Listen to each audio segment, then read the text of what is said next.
Listening to the Alex Jones Broadcasting Network.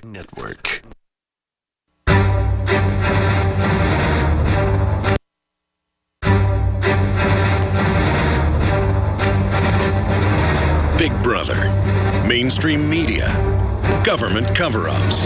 You want answers? Well, so does he. He's Alex Jones on the GCN Radio Network. And now, live from Austin, Texas, Alex Jones. Welcome to the Alex Jones Show. I'm David Knight, filling in for Alex, and we have an interesting show today. I'm going to be joined later in the show by other Infowars staff. We're going to have Paul Joseph Watson calling in from England Live, where you got Anthony Gucciardi will be here in the studio, as well as Jakari Jackson. And we're going to have an interview later on in the show with Bill Still. Now, he's a filmmaker, a documentarian. He made a film that we carry here at Infowars, Jekyll Island, and we're going to talk to him about the history of the Fed. You know, it's coming up to 100 years that they've been doing what they do to us, and we're going to talk about what they do to us. We're going to talk also about it actually goes much longer than 100 years, this kind of oppression from central banks, what he talks about in his documentary. It's a wonderful documentary. I've seen the entire thing, and it's anybody that loves history, anybody that's interested in money, anybody that wants to understand what's going on in this country needs to see this documentary.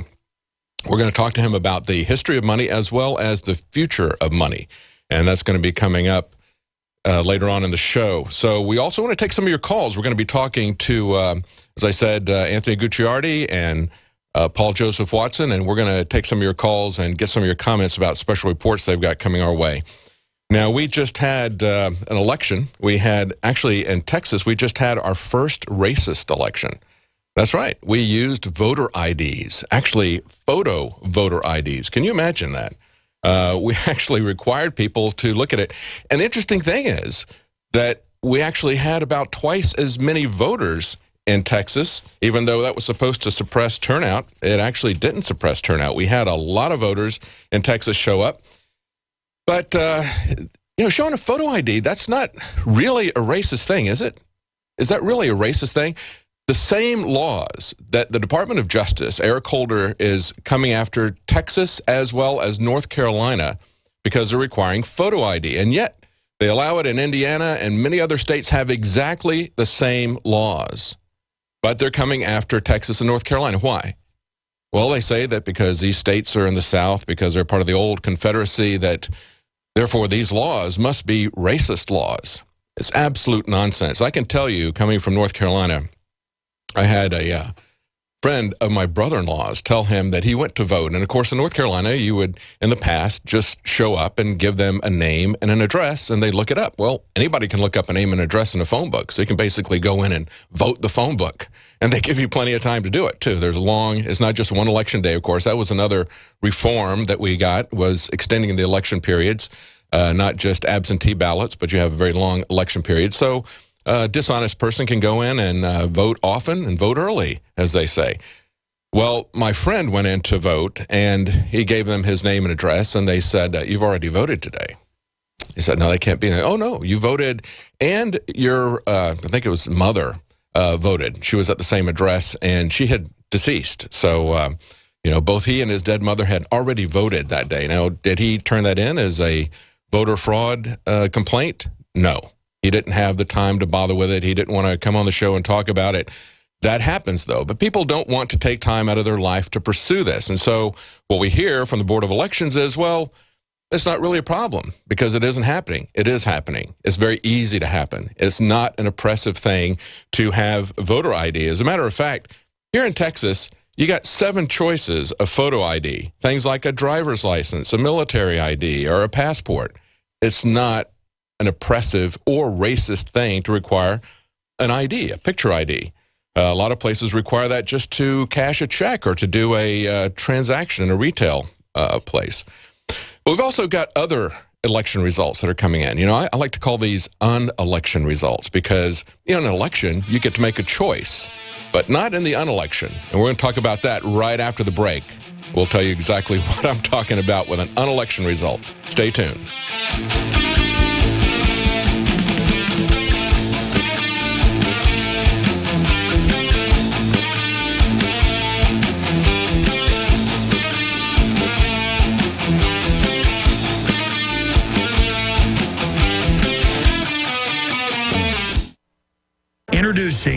one. All of your filtration in one system, portable, on the go. No more do you have 2 or 3 filters to just reduce sodium fluoride. You have a system that cuts out the sodium fluoride and up to 95% of hydrofluorosilicic acid. Advanced manufacturing technology combines silver-impregnated white ceramic with new Aquamedics advanced media for removal of fluoride and other heavy metals, all in one filter element. It is the only one that does it, and out of the gates, we have it discounted at 10% off with promo code WATER. This is the only system that in one unit helps reduce or remove pesticides, herbicides, chloramines, ammonia, and chlorine, hydrofluorosilicic acid, the most common form of fluoride not covered by other fluoride filter brands, and sodium hexafluorosilicate. Get your Pro Pure with the new Pro 1 filter today at InfoWarsStore.com or by calling 888-253-3139.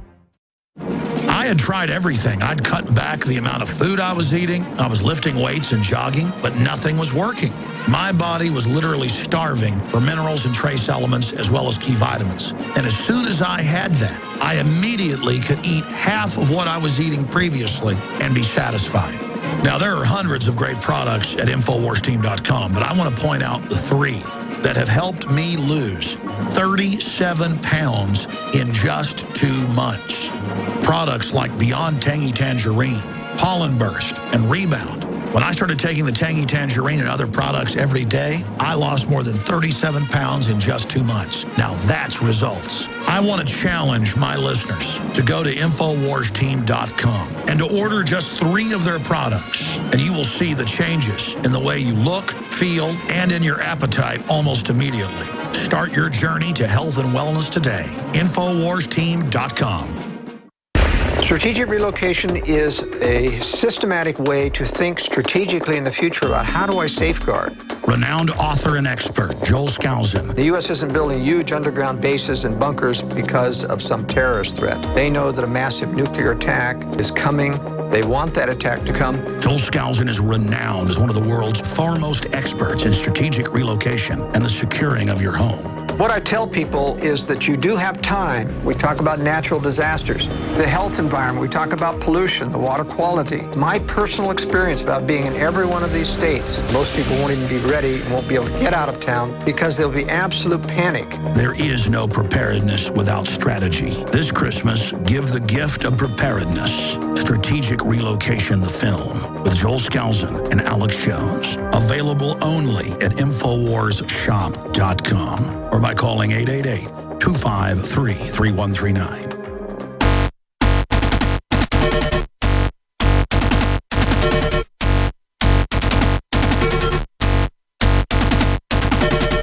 You want answers? Well, so does he. Live from the Infowars.com studios, it's Alex Jones.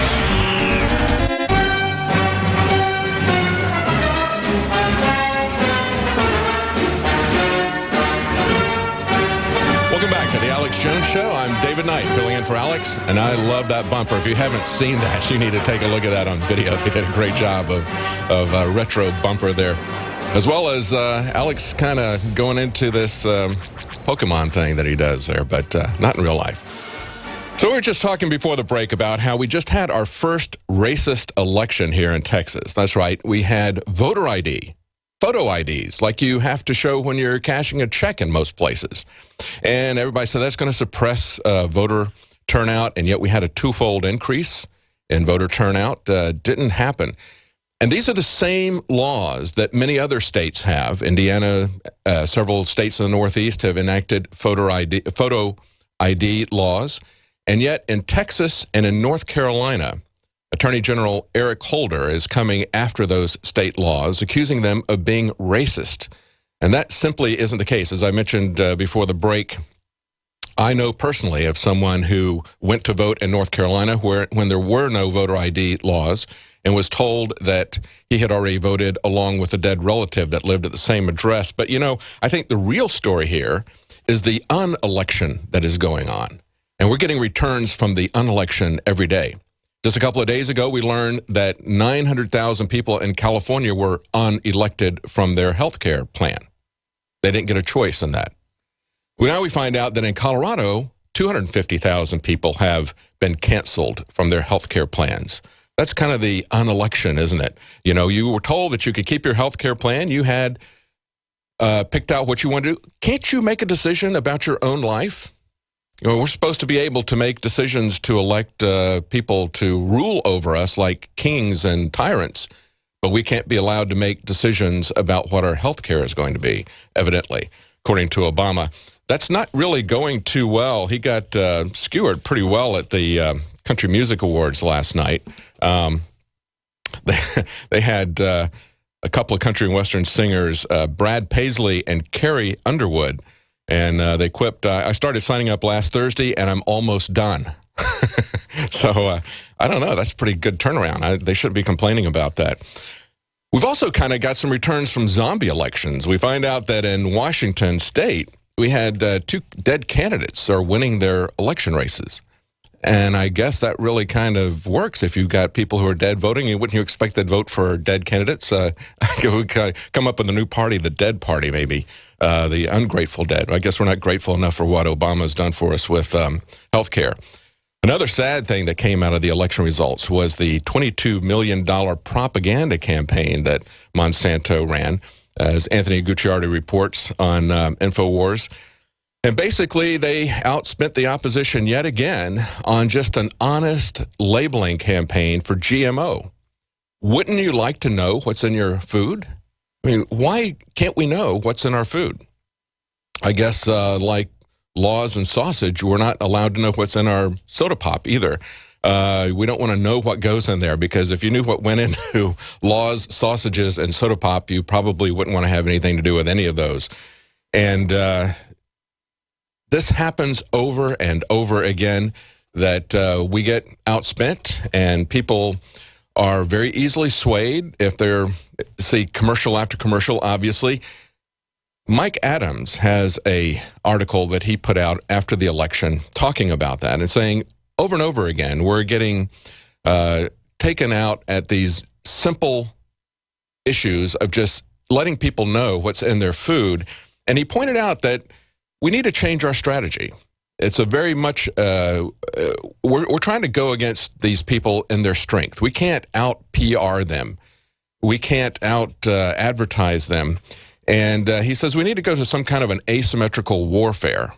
And he's not talking about actually getting violent, but he's talking about how we need to not, he said the people that are running these campaigns are kind of nice. There's a lot of areas that they don't really want to go. And Mike is alluding to something that he's got coming down the road. But just in general, we notice this, that, you know, if you've got a bear coming at you, like I've talked about before back in North Carolina, they tell you to throw sticks at the bear. They tell you to yell and shout at the bear. They tell you to look aggressive, look big. They don't tell you to say, nice bear, go away. They don't tell you to get really nice and soft, because, or to run away from it, right? You do that, you're history. So you have to basically get in their face. The same sort of thing that Alex did on Piers Morgan. A lot of people liked that. And of course, there were people who didn't like that because they didn't like what Alex was saying. But it was a very powerful thing to see someone not just engage in an intellectual debate, but to actually get up and be passionate about freedom. And that's what we need to see. We need to see people passionate about freedom. We need to show the effects of GMO. We need to show these pictures of the rats with massive tumors. I mean, we need to get tough with this instead of just being nice. Sometimes I'm accused of being too nice and too soft on things. We need people like Alex that are going to get out there and shout with passion, and we need to get on that with the GMO, because, as I said, they're taking us out because they can outspend us with PR. Now, along the lines of Obamacare, we have this strange thing of this couple in Brooklyn that are going to get divorced so they can save money, so they can afford health insurance. You know, I think instead of them divorcing, we need to look at ways that we can divorce Obama, or at least go into some kind of a legal separation. And I think there's people who are coming up with that. Certainly as far as the NSA stuff goes, we've got a lot of people that are coming up with market solutions to the invasions of privacy that have been going on now. This was revealed several months ago, and do you see anybody in Congress doing anything about it? Me neither. But there are people in the tech community that have been busy about this on a lot of different fronts. we've got the founder of LavaBit. And if you remember, LavaBit was the email provider for Ed Snowden. And the feds came to him and wanted encrypted emails that belonged to Ed Snowden. And rather than turn them over, he shut down his entire service. And the same thing happened with Silent Circle. That was run by Phil Zimmerman. He's the guy that created PGP. You may remember PGP. That's been around a very, very long time. That's been around since the internet was in its infancy. I always found it clumsy to use, and so I never really used PGP. And but both of those services shut down, and now they're looking at coming up with something called dark mail, which they believe is going to be a solution to the privacy, to the snooping. And he had an interesting quote, Levinson did. He said, if you knew what I know about email, you might not use it. It's kind of like what I mentioned before, you know, if you knew what goes into sausage and into legislation, you wouldn't want to have anything to do with either one of those, as Bismarck said. Now, he's not only coming up with dark mail, but there's also projects out there. Cody Wilson, who did the 3D printable gun, has got Dark Wallet, which is a way to keep your anonymity, a little bit stronger protection for your anonymity within Bitcoin, because you put things in your wallet, and there are ways that people can discover your wallet. When the FBI confiscated the coins from Silk Road, when they shut it down, they got about 26,000 coins. That was identified by someone in the Bitcoin community. So now when those coins are spent, you know that they're coming from the FBI. They labeled that wallet. Dark wallet. So there's ways that they can do that. If someone makes a connection to you, then basically you lose that anonymity. They're coming up with a new way to keep that private called Dark Wallet. And of course, there's another program you might want to know about, Safe Slinger. That's a free text security program that is available for free with iPhone and with Android. I've got that. That's actually a very interesting program, because you basically get with someone in person, and you compare things that are on your two phones, and you get matches on those two phones, and that's the way you set up your keys between those two people. So you're not transmitting anything at all in the clear. You're kind of doing it there where you're standing next to each other. The free market is going to come up with solutions to this tyranny and this oppression. I don't think we're going to see it from the government, certainly not going to see it from Washington. They just keep on doing the same thing.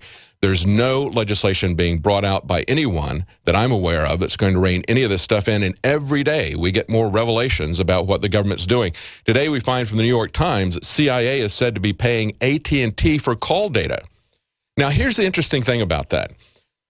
What they say is that under a voluntary contract and not under subpoena, that AT&T is cooperating with them.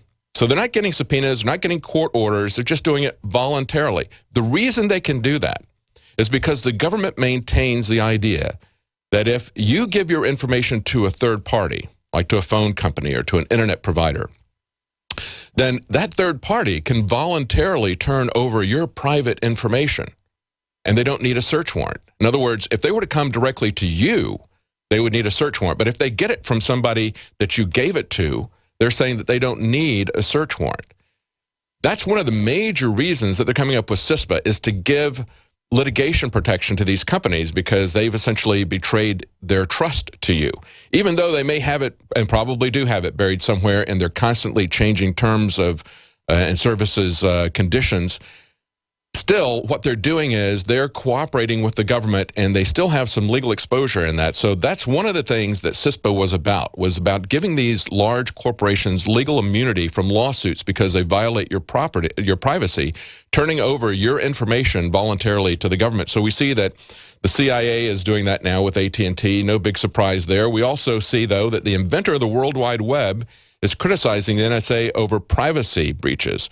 This is a story from it just broke today. This is coming from the Telegraph, and this is exactly the sort of thing we're seeing. This is where our hope for privacy lies in the future. We can't really divorce Obama and these other guys because they're kind of running these crooked elections, but we can get a legal separation. We can legally move ourselves away from these guys. And there are a lot of people who are very angry, very upset now that they see these Snowden revelations. And they're going to keep offering solutions to us in the private sector where we can get another internet that's separate from it. I don't think that the BRICS, internet number 2 from Russia and China. I don't think that's going to offer any privacy, but we're going to see what happens with these private ones. We'll be right back.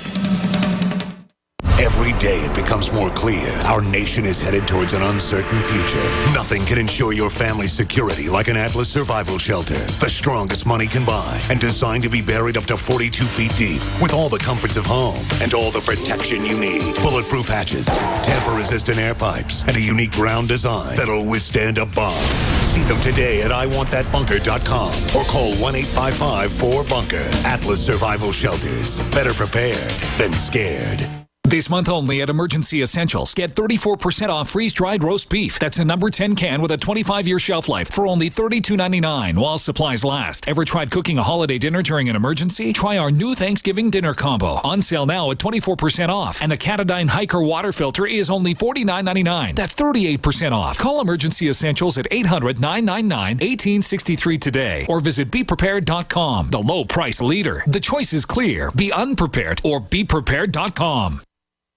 Pills, pills, pills. If you've tried to fix your ED with pills or supplements, listen up. My name's Matt Cook with GetEDSolutions.com, and I've developed a system that often fixes ED from home naturally, without medical intervention. How does it work? My system addresses the root cause of most ED, which is desensitization. Desensitization is not your fault, but it's the number one reason men get embarrassed around women. The more they try, the more things don't work, and the solution is to fix desensitization through simple activities you do from home. I purchased your product yesterday, and it was fantastic. I have used your system for about 3 weeks, and I'm already seeing great results. If you're one of the 52% of men who suffer from ED, you must visit GetEDSolutions.com for a special report and video that shows you how to fix ED from home fast without pills or supplements. Visit GetEDSolutions.com for my special report and video on fixing ED at home. GetEDSolutions.com. That's GetEDSolutions.com. GetEDSolutions.com. There are those curious about Bitcoins and those using and making money with Bitcoins. What are Bitcoins? A Bitcoin is the first decentralized currency that can be easily transferred from person to person over the internet. No bank needed. This means lower fees, and accounts can never be frozen, limited, or closed. You are in control of your money. And the best part? You can start earning and making money with Bitcoins right away. No computer or expertise is required to earn money with Bitcoins, and a growing number of merchants now accept Bitcoins. Plus, they're easily exchanged for dollars, euros, and more. Learn more about the easiest, cheapest, most profitable way to enter the Bitcoin market and get paid every 2 weeks by one of the fastest growing Bitcoin miners in the world at cloudhashing.com. Just like it sounds, cloudhashing.com. That's cloudhashing.com. We mine your business. Alex Jones here, and I want to tell you about a longtime friend of the show, My Patriot Supply. As you might remember, this is the company that stood up to the DHS and exposed FEMA's secret plan to begin hoarding emergency survival food. It has always been my belief that it's key to stand behind companies who share the same values as their fellow patriots.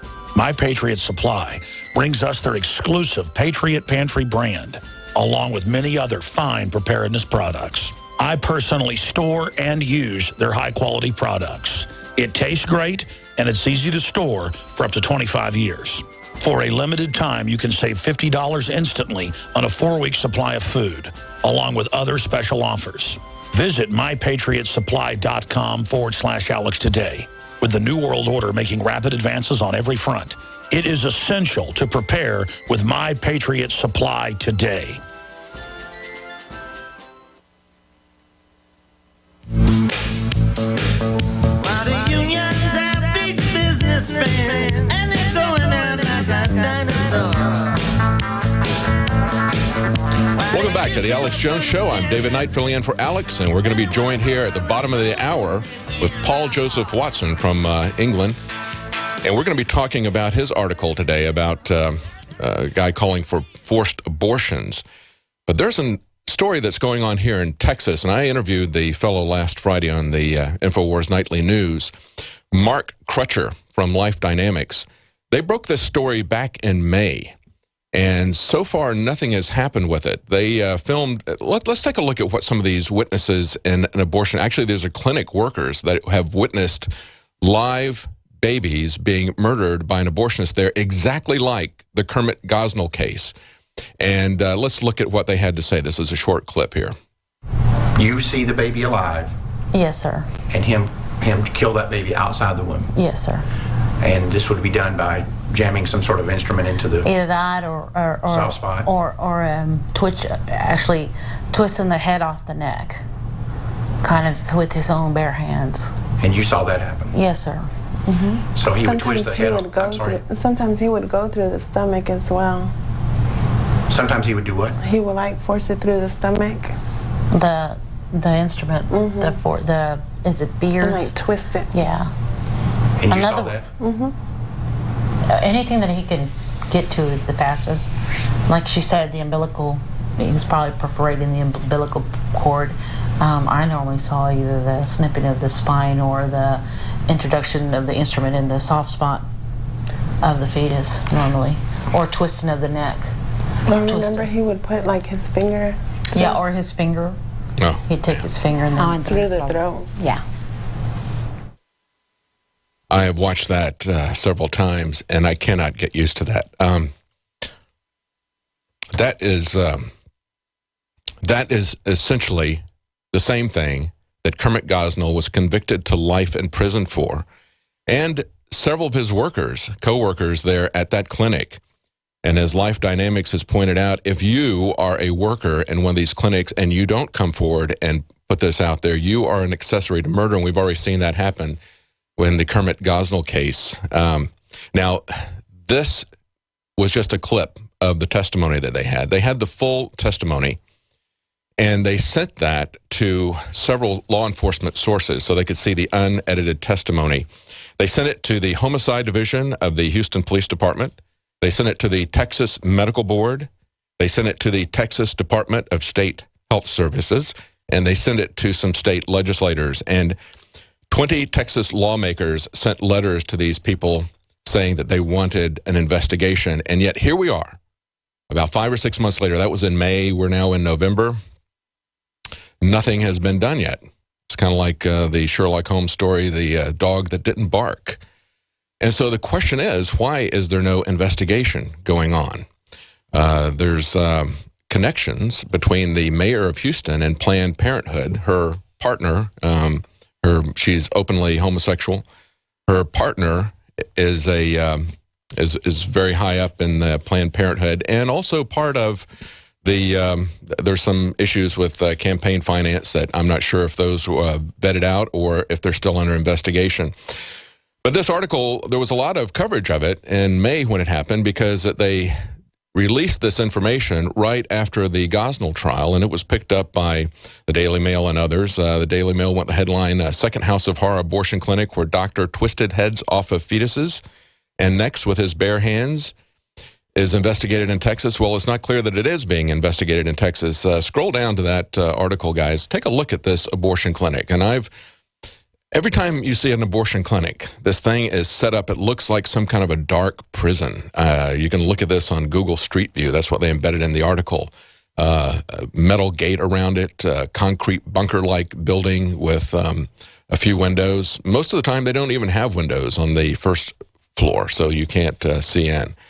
It's a very, very dark thing. Now, a couple of weeks after they put this out, there was a reaction. Houston Chronicle came out and said, the headline was, anti-abortion group targets doctor, some call it a witch hunt. And they had a quote in there. Now listen to this quote, and consider the source. This is from Amy Miller, the founder of Whole Woman's Health, which operates 5 abortion clinics in Texas. She said, you have to consider the source and the motivations. You have to know it is a political tool with an agenda. Now, Amy Miller, who runs 5 abortion clinics, she wouldn't have any motivations in this, would she? In calling it a witch hunt? She wouldn't have any kind of agenda, would she? It's a very, very sick thing, but it's becoming socially acceptable for people to talk about not only abortions, but to talk about forced abortions, forced sterilization. And we're going to be talking to Paul Joseph Watson about the article that's on Infowars today about that and about many other subjects when we come back. It's something we all need to think about. And I think when you see a partial birth abortion or you see something like this, it really makes you think. We're on the march. The empire's on the run. Alex Jones and the GCN Radio Network. My friends, Alex Jones here to tell you about some of the most important information concerning you and your family's health. Radiation levels have more than doubled in the last 60 years in the Northern Hemisphere from all of the nuclear testing and radiological accidents. Radioactive contamination is now in most of the food supply. There's only 2 ways to avoid this. Move south of the equator or properly protect your thyroid with nascent iodine. Looking to protect my family, I've done deep research. Nascent iodine is the purest, cleanest, absolute best form of iodine to protect yourself and your family. It's made right here in the USA, completely non-GMO. I searched out the best quality and now have developed a double-strength form of nascent iodine, exclusively available at InfowarsLife.com. Nascent iodine is on record as one of the only safe ways to detox from fluoride poisoning. Survival Shield Nascent Iodine. Secure your super high-quality nascent iodine today at InfowarsLife.com. That's InfowarsLife.com. Alex Jones here with a message to fellow freedom lovers. The prognosis for the entire planetary economic system runs from bad to worse. The globalist model is to shut down societies and starve patriots out until they acquiesce to the global takeover. That's why we've assembled the most vital and important preparedness items at InfowarsShop.com. These are items that I did research on, that I personally use. We've got the life straw, so you can turn fetid water into safe water anywhere you go. The K-Tor hand crank generator to charge up key equipment during power outages or out in the field. Strategic Relocation, 3rd edition by Joel Skousen. When Disaster Strikes by Matthew Stein. ThyroSafe, used by Homeland Security to protect yourself during any radiological event. Hand crank shortwave AM/FM radios. Everything that we've researched and found to be the best is available at InfowarsShop.com, and your purchase makes our InfoWar possible. We're getting prepared. Are you? InfowarsShop.com. Introducing Pro One. All of your filtration in one system, portable, on the go. No more do you have 2 or 3 filters to just reduce sodium fluoride. You have a system that cuts out the sodium fluoride and up to 95% of hydrofluorosilicic acid. Advanced manufacturing technology combines silver-impregnated white ceramic with new Aquamedics advanced media for removal of fluoride and other heavy metals, all in one filter element. It is the only one that does it, and out of the gates, we have it discounted at 10% off with promo code WATER. This is the only system that in one unit helps reduce or remove pesticides, herbicides, chloramines, ammonia, and chlorine, hydrofluorosilicic acid, the most common form of fluoride not covered by other fluoride filter brands, and sodium hexafluorosilicate. Get your Pro Pure with the new Pro One filters today at InfoWarsStore.com or by calling 888-253-3139.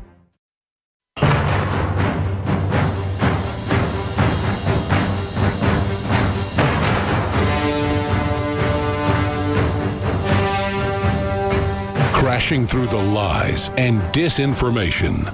It's Alex Jones on the GCN Radio Network.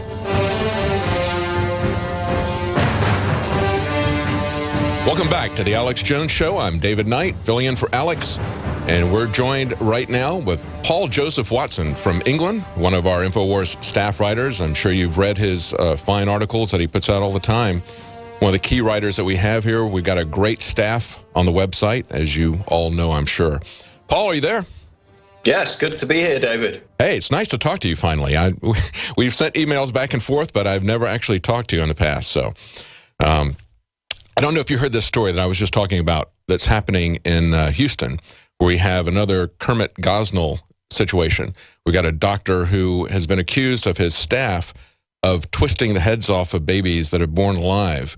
And yet here we are about 6 months after these revelations came out, and no investigation is being conducted as far as we know. I mean, it's really amazing. Even the people I talk to who are against abortion, they then either meet people or directly come into contact with hospitals that carry out abortions. And that turns them anti-abortion simply through seeing the horrific procedures. Because there's this idea that, you know, people think it's like putting down an animal or something. It's not. It's completely horrific if you actually look at the procedures that they have to go through to actually abort babies. And, you know, in terms of Gosnell and people like him, he kind of drew enjoyment out of it. And even the people blowing the whistle on him, they were involved in it as well. But now we've got a guy who is a prominent activist, gay rights activist, who appeared on Australian television.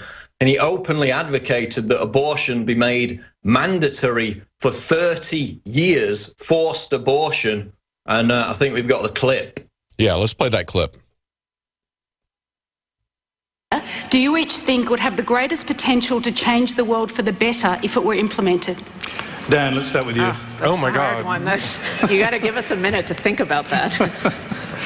Population control. There's too many goddamn people on the planet.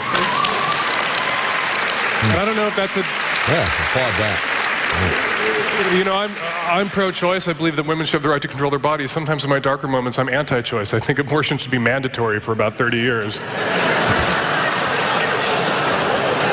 That's a dangerous idea. She wanted a dangerous idea. So throw a chair at me. That is a very dangerous idea. I actually have to think about it for a minute. Wow.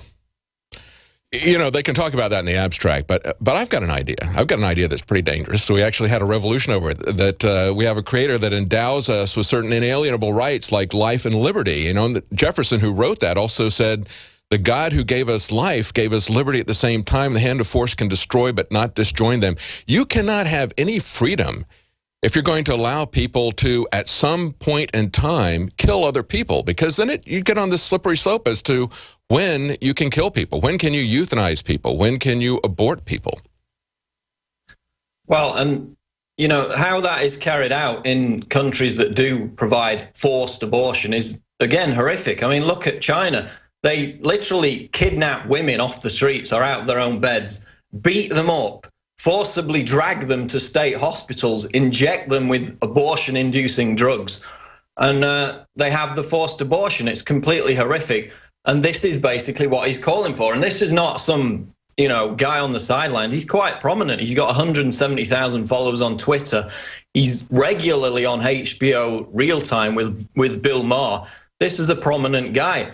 Imagine the outrage if a prominent anti-abortion activist had called for all homosexuals to be killed. Yeah. That would be a massive, massive outrage. This happened 3-4 days ago. Barely a whimper, barely anything. And we can get into the moral outrage in a minute, but it's this notion about overpopulation, which again and again we have to restate is a complete myth. Mm-hmm. It's a bankrupt argument, both scientifically and factually. The replacement rate for humans is 2.1 children. If we don't achieve that rate globally, then the human population will eventually die out. Already in half the world, we're below 2.1. I mean, look at Europe, for example. Italy is 1.4, Spain 1.48, Germany 1.36. Even in America, it's down to 1.89, which again is below the replacement rate. That's right. A couple has to have 2.1 children for the replacement rate of human population to be kept stable. If it's below that, then we're in decline. And there's a lot of factors that come into that. It's not just economic factors. It's also things like pollutants in the water or plastic, BPA, that lower fertility rates. Well, precisely. There are a lot of different factors that contribute to it. The general theme is what they call demographic transition, which is this shift from high birth rate and high death rate, which obviously happened during times of heightened disease, to low birth rate and low death rate, which is the phase that we've now definitely shifted into. So even in countries like Brazil, India, and Indonesia, where people think that the population is skyrocketing beyond all control, they're in fact now also falling below the rate of fertility. And the UN's own figures, this is not Infowars.com. This is not some right-wing think tank that's come out with these figures. This is the UN Population Fund. Their own figures show world population will get to about 9 billion by 2050. After that, it will start to decline dramatically. And the problem in the future is going to be underpopulation, not overpopulation. Right. So any policy or any advocacy based on the justification of preventing overpopulation is completely fraudulent. And you see in Russia, they've figured that out. They're actually trying to give bonuses to people who have children, Putin is. But away from that, away from the Malthusian nonsense that's been disproven over and over again, back to the moral issue. I guess it kind of comes back to the point where it's very easy for somebody to talk about population control in the abstract because they don't really see what's happening. As you mentioned, people that you know that have gone to abortion clinics and have seen it, it takes it away from the abstract.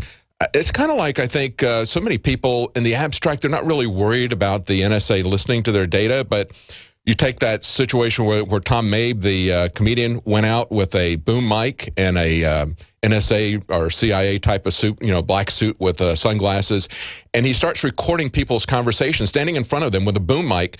They instantly see that as an offense. And I think people obviously understand that when these children are born alive, that that's a horrible thing, what was described that this doctor was doing.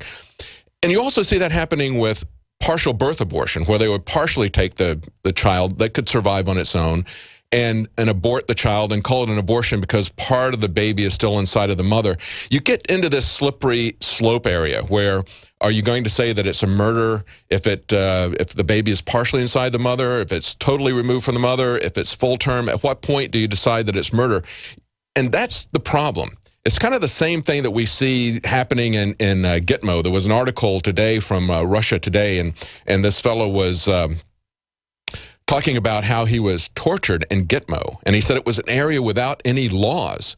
And that's what happens when you give people the capability to torture and to kill, then you've got a situation where it becomes a situational ethics, where they can change the situation, they can do that to anybody. Yeah, and it's end justifies the means, isn't it? It's this whole idea of disrespecting life and frowning upon life and thinking that life has no meaning, no value, which is what happens in China and increasingly in Western countries where you see, you know, babies by the side of the road or young children who have been run over by cars and people just walk past ignoring them as they lie in the gutter bleeding. That's what it all leads towards. And it's interesting with this whole overpopulation thing because, I mean, for example, I was at a safari park here near where I live recently, and they were doing a cheetah demonstration. And it turned out that the actual safari park was involved with David Attenborough, who basically says that humans are a plague and we should stop feeding the third world. The old Gaia theory. Yeah, and the Optimum Population Trust. And they were indoctrinating British children through this Optimum Population Trust to not have kids of their own in order to save the cheetahs. Now, David, how many wild cheetahs live in Britain? You probably saw all of them in that park, didn't you, Paul? Yeah, that was probably half of them. But again, why are they teaching British kids not to have children to save the cheetahs? How on earth are those two linked? The decline of cheetah population is due to deforestation, which coincidentally, a lot of the global warming alarmists are behind with the growing of the biofuel, which is causing massive deforestation. But they link it to, if you know, you've got to only have one child or don't have any children at all in Britain, which also has a fertility rate under 2.1. So we're dying off as well, even with the immigration. They're saying you can't have kids either to save the cheetahs who don't even live in Britain. They really hammer that there. I remember taking my family to London about 15 years ago and going to the Children's Museum, and they had a loop talking about exactly what you're talking about. A loop, it was essentially the Gaia theory, you know, where mankind is a virus on the planet's surface. And they just played this. All these kids are up there playing at the highest level of the floor. They had a play area for the kids. And they've got this large television set just playing this propaganda film over and over again, telling them that humans are a plague.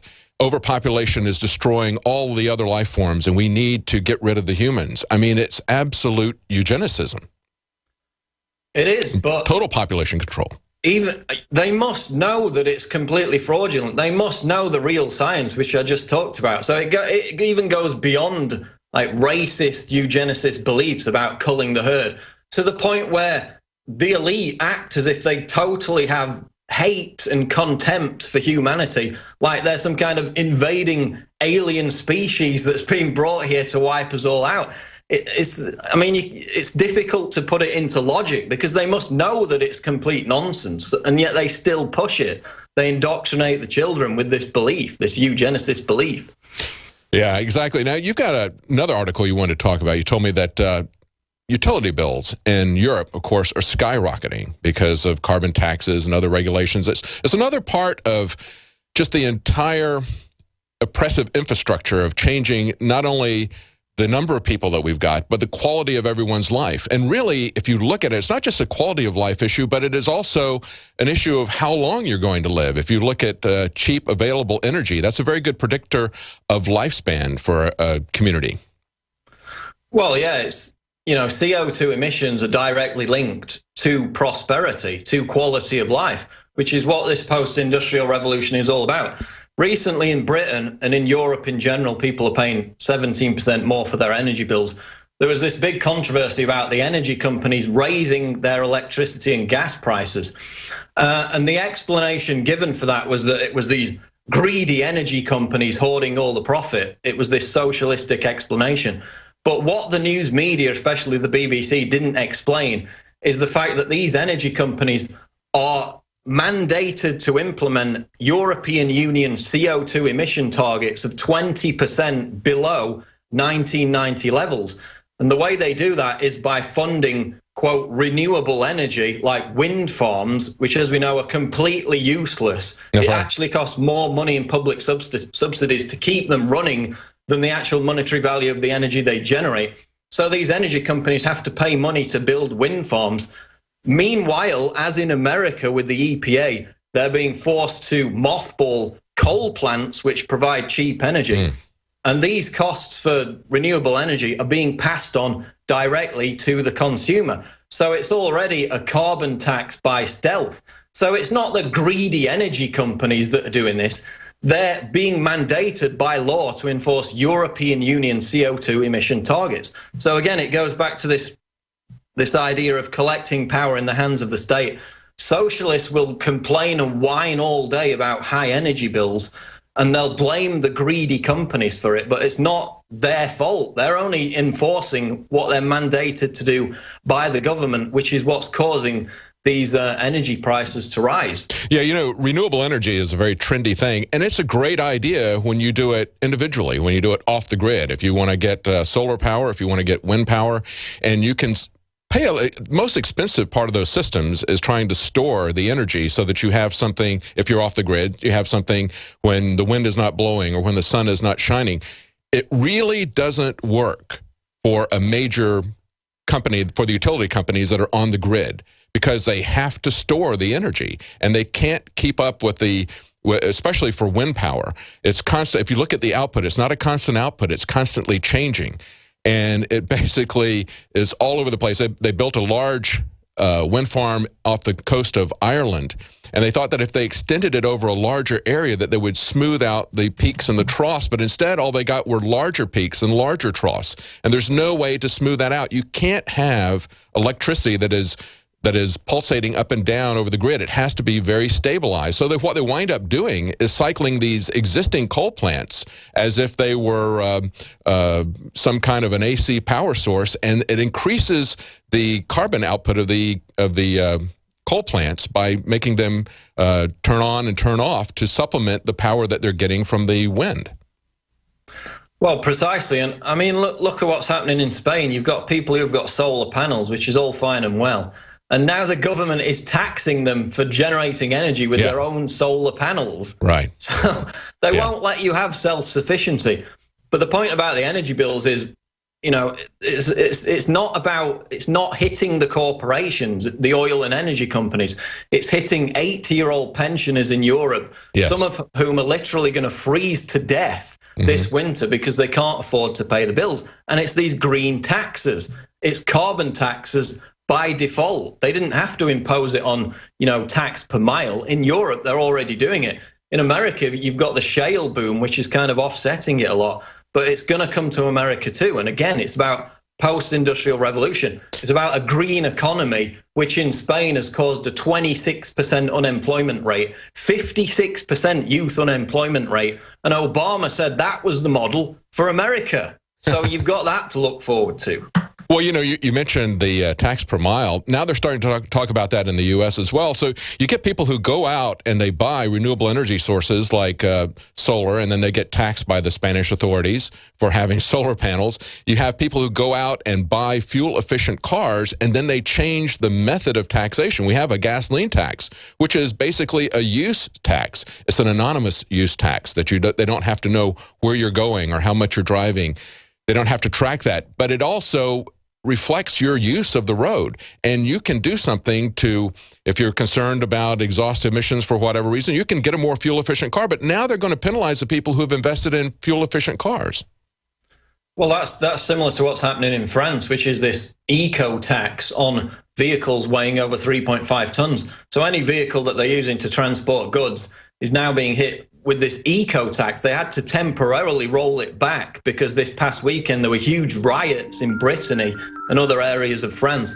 But they're now, again, taxing, as you said, for use of vehicles, not merely taxed by mile. And that's affecting riots. Farmers in those areas as well, because they're the ones who are really getting hit with it. And of course, it's going to come out in people's food costs, and people are going to say, the greedy farmers, just like they talk about the greedy coal companies. Hang on, Paul, we're going to be right back right after the break.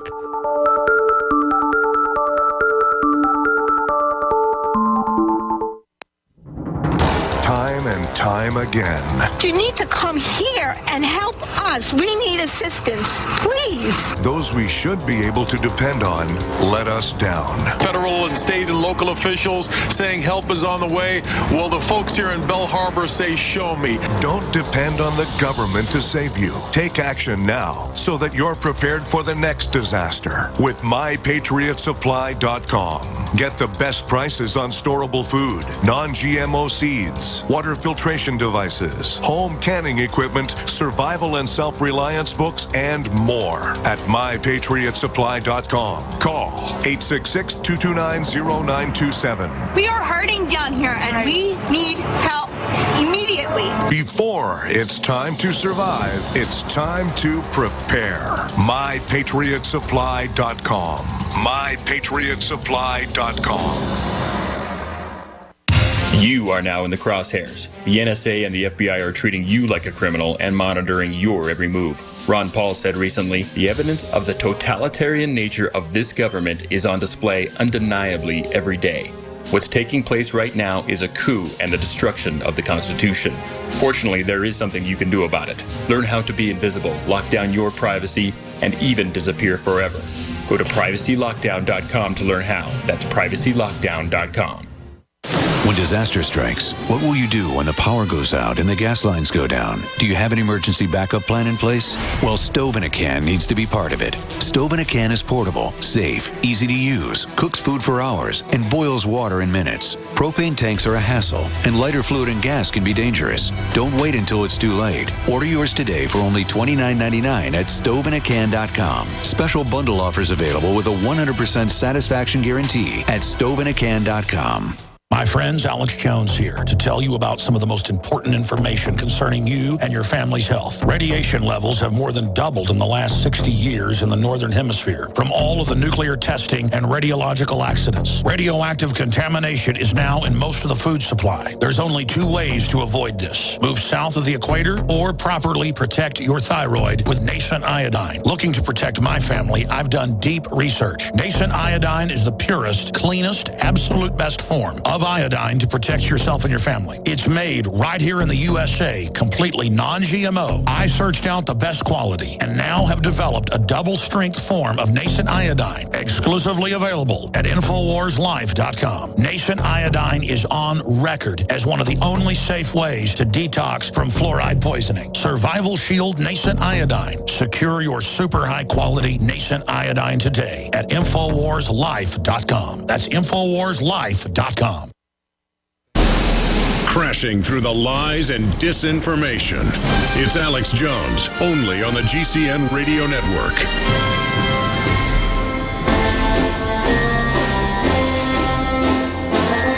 Welcome back to the Alex Jones Show. I'm David Knight, filling in for Alex, and I'm talking to Paul Joseph Watson.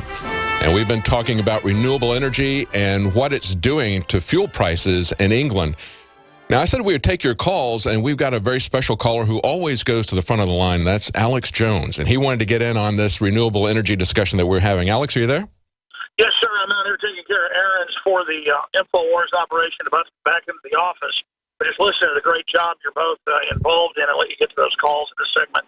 And the next, they've got a lot of other special reports coming up today with Anthony Gucciardi, Yukari Jackson, and others, and phone calls. But listen, I just want to make it clear. The globalists are all on record. I made the film Endgame about this with their own statements.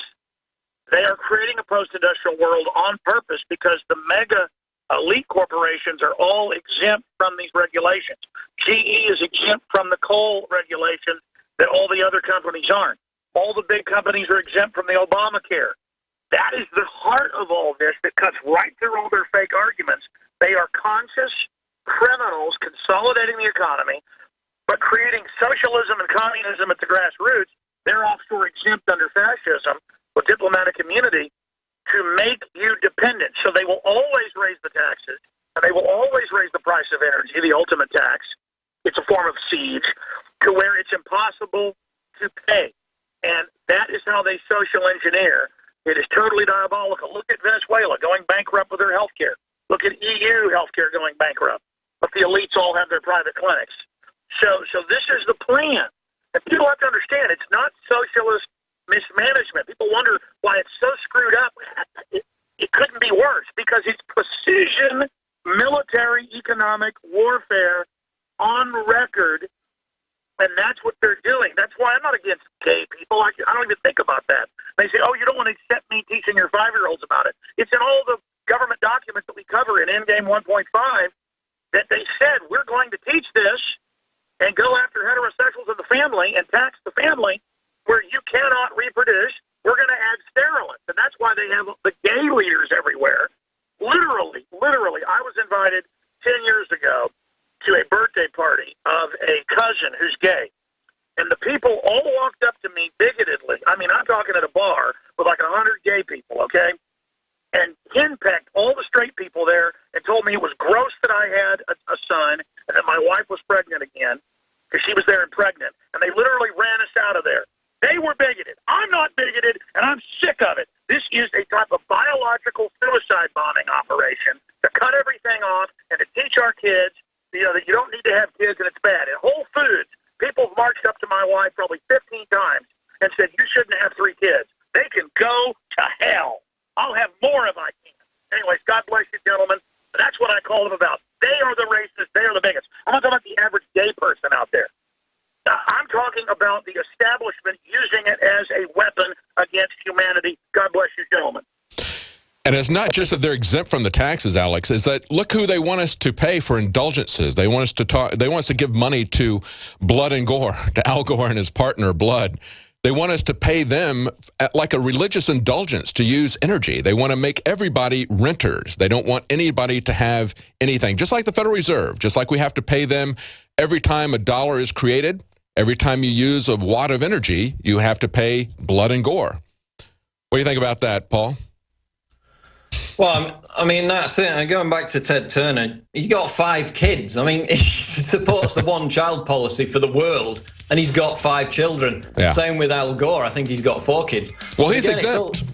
Yeah, they're all exempt from it. Don't worry about that. That's right, yeah. But it's cultural Marxism, isn't it? This whole idea of attacking the family in Western civilization. It's about creating the myth that oppression comes from traditional Western institutions, and that is naturally oppressive. Well, it's blatant cultural Marxism. It goes all the way back to Plato's Republic. He wanted to destroy the family because he wanted to make the government strong. This is GCN, the Genesis Communications Radio Network. Alex Jones here. And I want to tell you about a longtime friend of the show, My Patriot Supply. As you might remember, this is the company that stood up to the DHS and exposed FEMA's secret plan to begin hoarding emergency survival food. It has always been my belief that it's key to stand behind companies who share the same values as their fellow patriots. My Patriot Supply brings us their exclusive Patriot Pantry brand, along with many other fine preparedness products.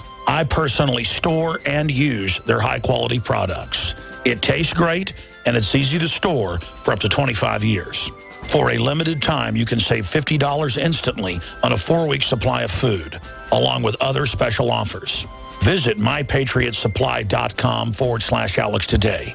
With the New World Order making rapid advances on every front, it is essential to prepare with My Patriot Supply today.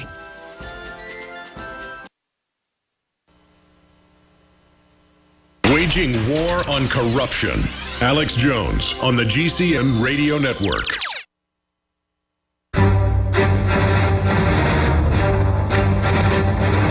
Big Brother, mainstream media, government cover-ups. You want answers? Well, so does he. He's Alex Jones on the GCN Radio Network. And now, live from Austin, Texas, Alex Jones.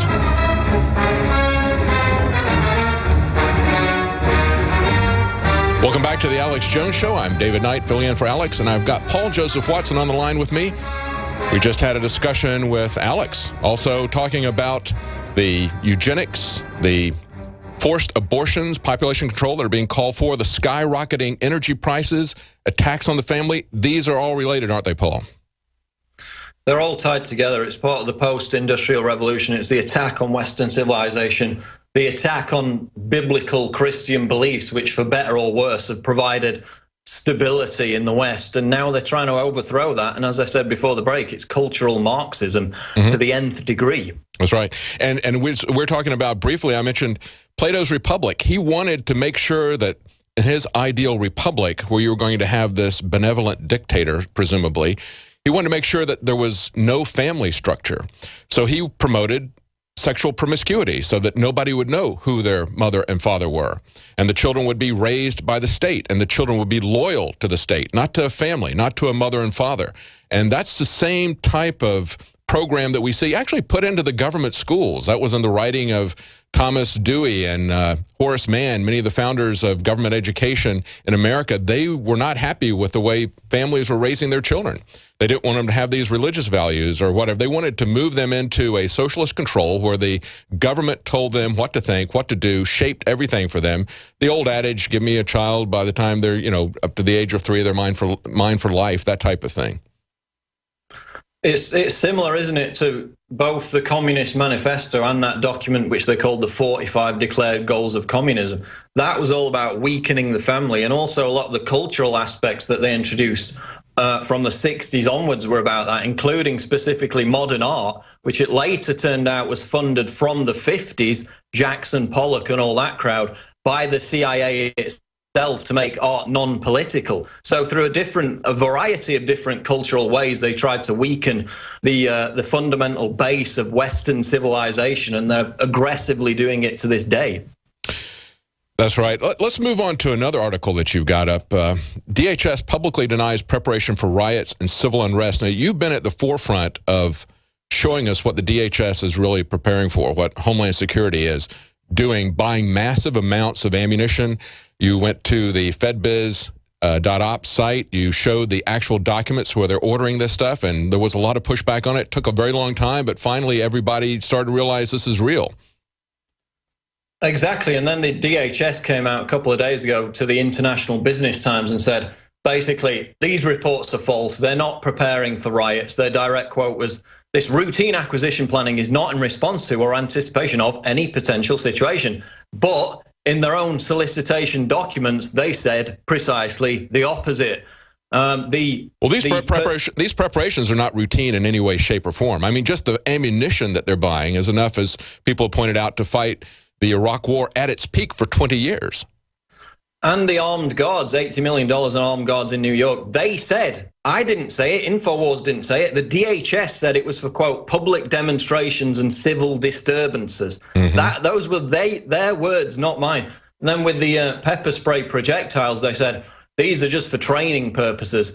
They bought 117,000 training projectiles. They also purchased 120,000 live projectiles. So they're not just for training purposes.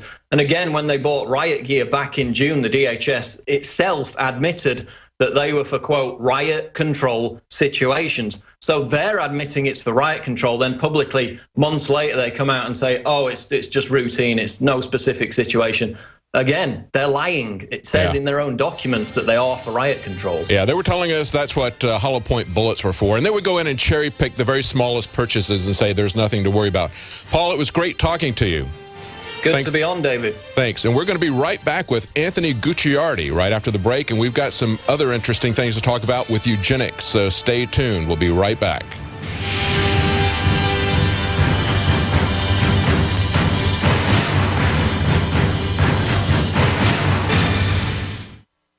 Why does the United States spend the largest percentage of GDP in the world on healthcare? Why do we have the highest cancer rates on the planet, the highest rates of diabetes, autism, and every other major disease? It all comes down to one thing. We are what we eat. Our food is devoid of nutrition and processed with poisons and additives. Our water is filled with toxic poisons and big pharma runoff. All of this has been engineered by design. We can turn the tide against the eugenicist by giving ourselves the nutrients our body desperately needs. To learn more, visit InfoWarsHealth.com. The site is literally packed with audio and video featuring top health professionals who don't bow down to big pharma. The fight against the New World Order starts with you, and you can't stand against the machine if you're sick, tired, and obese. When you visit InfoWarsHealth.com, be sure and check out the catalog with nearly 400 life-changing products and get free shipping when you sign up for AutoShip.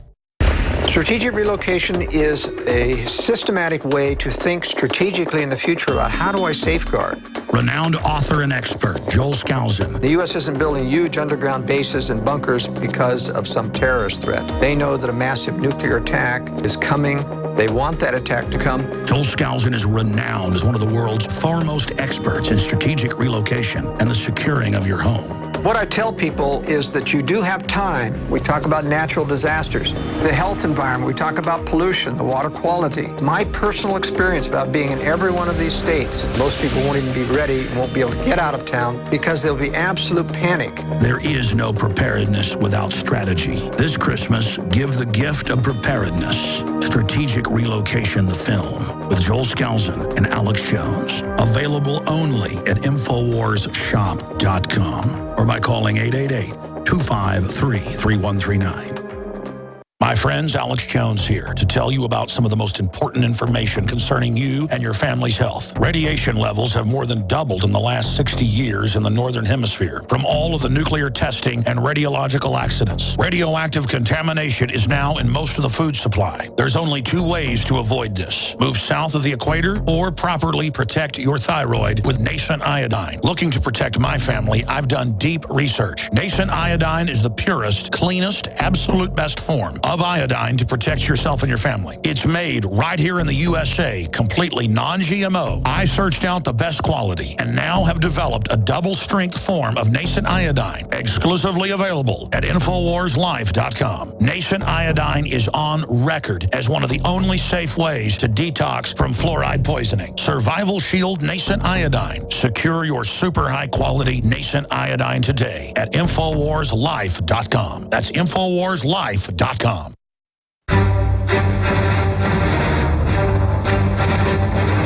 Big Brother, mainstream media, government cover-ups.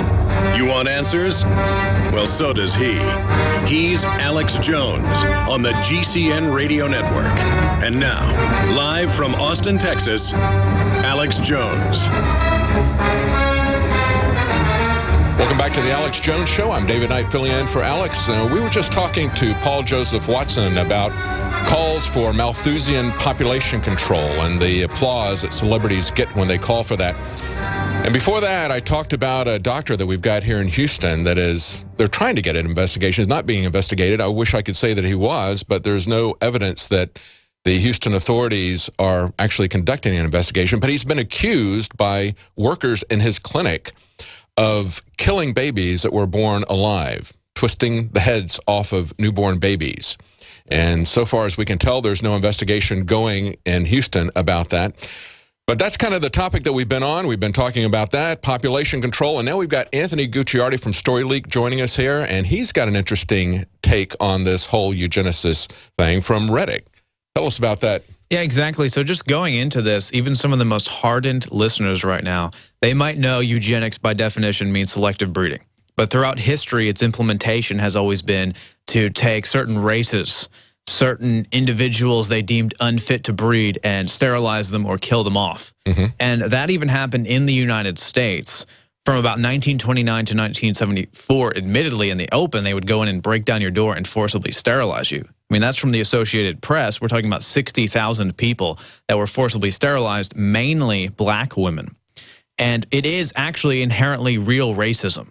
It's not phony racism like the media uses. It's not like this voter ID thing. I mean, you're not asking for somebody, you're not saying that we want to see your photo ID before so we can verify your identity and vote. You're actually saying we're going to stop you from reproducing because of who you are. No, this is kick down your door and inject you and sterilize you, and you are unfit to breed. You are not a human being with any rights, going directly against the Constitution. But the reason I get into this specifically is, yes, we did have that history where 60,000 in the United States just after World War II were sterilized, in many cases with North Carolina specifically, where they awarded the families a mere $50,000 and said, we're sorry that we sterilized individuals in your family and kicked down their door and beat them and everything like that, sometimes killed them. That was their severance package.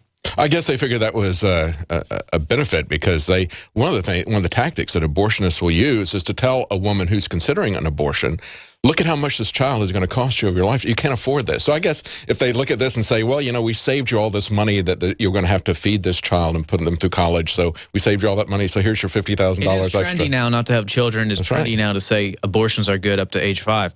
But we're specifically going to get into this amazing revelation here that surprisingly, apparently, a large percentage of people actually support eugenics in modern day. We're talking about forced sterilization of 13-year-olds. We're talking about saying that Hitler ruined eugenics for the rest of us. We're talking about saying eugenics is good because it makes people more handsome. We shouldn't let certain people breed. We shouldn't let individuals who are susceptible to committing crimes breed. And this is on Reddit. And I'm not against Reddit. I think it's actually a good hub for internet freedom. It's a good hub for alternative news, but it's a collective group of individuals. Reddit is essentially a social community for those who are not aware. It's essentially an adaptation, let's say, of Facebook. It's a message board where you post articles and you can comment on them. And it's just, a medley of individuals. But we've found that when you're using an anonymous username, individuals will actually come out and support Hitler and will support eugenics. Well, that's a good point. And the programming is so strong on that. But first, before we even get into that in this segment, I wanted to talk specifically about historically leading up to this, how it's already been going on. For example, we see the U.S. government program that secretly injected citizens with plutonium just to see how it would affect them and how it would affect different races of people. So specifically, I don't know if you're even aware of this, David, they called it one of the most appalling acts by the United States government, even the mainstream media. They went around in 1945 and secretly injected a 53-year-old man with 4.7 micrograms of plutonium. And just to see what happened, they did it with a bunch of others. This is specifically one individual. His name was Eb Cade. And what happened was he was blasted with extreme amounts of plutonium, and they cut out a piece of his bone without, any drugs or anything for sampling. They pulled 15 of his teeth in order to test the effects of the plutonium, and the torture was so bad that he escaped the hospital in the middle of the night and ran away and from the prolonged torture where they just cutting him open, just ripping things out of his body to test to see the plutonium effects and say, hey, how did it affect this man? How did it affect this woman? Over and over again. He escaped, and then he eventually died. I'm not surprised. That is what's going on. And that was funded by the government. They told the doctors, hey, just don't tell anyone about it. We'll give you a major severance package. Just do this to everyone. And they would have people coming in with broken arms saying, hey, my arm is broken, or a pregnant woman saying, hey, I'm not feeling too good. Oh, yeah, we've got something for that. And they inject you with plutonium just to see what would happen. Well, Anthony, it was about a year ago that the story broke that in North Carolina, right where I had moved from, the EPA was grabbing people for, they were trying to make a case for stronger regulations of particulate matter. And they were putting out ads for people, specifically looking for people who had asthma or other breathing irregularities, and they were hooking them up to machines that were feeding them diesel fumes directly and experimenting on them. And a lawsuit was filed, and the government said, we're the government. We don't have to really follow those rules. They got away with it. They didn't stop it. They continued doing it. And so that's still going on to this very day. No, it always happens. And then like decades later, a figure in the United States will apologize for it. Like Obama will say, sorry, we secretly injected you with STDs just to see what would happen. And the reason we're talking about this is all of this ties into eugenics. And let's give it a new term. Neo-eugenics is the new idea here. That is old school Hitlerian style eugenics where it's out in the open, going in and forcibly sterilizing people. We're going to get into what these people are saying in the comments with 3,000 upvotes about Hitler just ruined eugenics for the rest of us, how eugenics isn't even bad. It's just been given a bad name. And hey, Tesla supported it. Tesla did actually support it. But let's get into this. So the post that we're speaking of right now, and I only have the printouts, I will have a report about this on StoryLeak and Infowars.com. It's talking about, today I learned that Nikola Tesla was in favor of sterilizing criminals and mentally unstable and believed that by 2100, the year 2100, no one who is not a desirable parent should be permitted to produce progeny. Now, there's a bunch of different comments here with major upvotes, specifically 2,000, 3,000, top comments, top upvotes. And this is a website that gets millions of users a day. And again, I'm not against the site overall. It's just this thread of comments is amazing to me. This guy says he's the number, I believe he's the number 3 comment on there, the majorly upvoted. He says, Hitler ruined eugenics for the rest of us. It has 2,325 upvotes. That's 2,325 people agree with it. And that's not even counting the downvotes. The amazing thing is that because Tesla was for it, or because Hitler was for it, I mean, you look at this and you evaluate it on its own moral grounds. It doesn't, Tesla did electricity. He wasn't a moral ethicist. And so just because he supported this doesn't make it right. But that's the way people think. They look at people that they like or people that they don't like, and that's what's their comment there. It's all like, intense programming. You're 100% right. Look at the drama series where they admit that they were given money to support Obamacare and stuff like that. Anything people see on TV, they try to be that. Yeah. Because that is their only embodiment of social interaction sometimes. And they sell personalities. That's the way Obama got in, because most people liked him. He had no history. Nobody knew what he was really, where he was coming from. Well, he did have some history in Chicago. I mean, you knew that he was the most supportive of abortions of anybody that had ever been in office. He supported late-term abortions very strongly. We knew a few other things about him. But for the most part, he was a blank slate. And even the people who voted for him said they were very disappointed, that they thought he was going to be like X. He turned out to be like Y. But they were voting for a personality. And that's what people are doing here. They're like you said, they're attaching themselves to a personality. Hitler was bad and he gave a stigma to this. Tesla was good. So let's talk about Tesla liking eugenics so we can make eugenics popular now. Well, that's why Bill Gates says, we need to vaccinate more people so that we can reduce the population. People like that are propped up on a pedestal and act like they're genius, so we need to listen to them. But at a deeper level, it's this weird, ironic, disturbing racism that is actually proliferating this entire progressive concept, or this entire neo-eugenics concept, that, yes, certain people are unfit to breathe. The elderly are wastes of space. We actually should have death panels. But then at the same time, they'll say, all white people are bad because George Zimmerman, who isn't even white, defended himself against a black man. And it's this weird, distorted, nefarious race baiting when we're looking at comments now from individuals that would, no question, identify as progressives or liberals or whatever, and it doesn't even matter. It's all phony system. I know that. But look at this comment. This guy, he has 194 upvotes, and he is being supported. He says, honestly, if they could make it 100% reversible, all males should be sterilized before they turn 13. No more oopsies. It will have to be consensual to have children. And he goes on and says, hey, there are women who poke holes in condoms to impregnate others and, stuff like that. We need to end this right now. And he goes on to say, he had a child on accident, and it was not on purpose and a mistake. And he said, you can be upset at me for saying this, but I told my son he was an accident, and I would like to prevent future people from having kids who aren't fit to breed. And then others go in and they say, well, hey, did you hear about this new male birth control procedure? It's 100% effective in the last 10 years. And the response is, just telling my roommates about this, possibly the best invention ever, permanent sterilization. And then they say, well, hey, it's worth it. A needle to the genitals is a lot less painful than letting go of your future plans because you had a child come into the picture.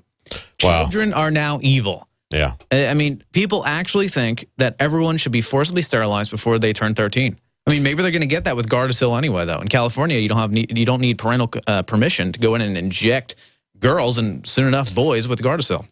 That's really scary. And you know, people like this are the ones who are very easily brought into thinking that they're going to be part of the elite who are going to be fine. You know, if we're going to take out the entire population with some kind of mouse pox, that's okay. I'm going to be one of the guys that's going to survive. I'm going to cooperate with the system. That kind of rampant elitism, divorced from any morality, divorced from any sensitivity to anybody, is really, really frightening. We're going to be back, talk a little bit more about this with Anthony Gucciardi. Stay tuned. My friends, Alex Jones here to tell you about some of the most important information concerning you and your family's health. Radiation levels have more than doubled in the last 60 years in the Northern Hemisphere from all of the nuclear testing and radiological accidents. Radioactive contamination is now in most of the food supply. There's only 2 ways to avoid this. Move south of the equator or properly protect your thyroid with nascent iodine. Looking to protect my family, I've done deep research. Nascent iodine is the purest, cleanest, absolute best form of iodine to protect yourself and your family. It's made right here in the USA, completely non-GMO. I searched out the best quality and now have developed a double-strength form of nascent iodine, exclusively available at InfoWarsLife.com. Nascent iodine is on record as one of the only safe ways to detox from fluoride poisoning. Survival Shield Nascent Iodine. Secure your super high-quality nascent iodine today at InfoWarsLife.com. That's InfoWarsLife.com. In the U.S., 1 in every 50 homes will have a break-in this year. Burglars call it smash and grab. Police call it robbery. We call it avoidable. We are Fake TV, a simple electronic device that can fool even professional burglars. Fake TV easily plugs into any outlet and simulates the changing colors of a television. To a burglar, it looks like someone must be home watching TV, so they'll likely move on to an easier target. At only $29.95, Fake TV costs less than a month of most alarm monitoring plans and comes with free shipping. Order your Fake TV by calling 877-5-FAKE-TV or go to faketv.com. That's 877-532-5388 or faketv.com. Fake TV, the burglar deterrent.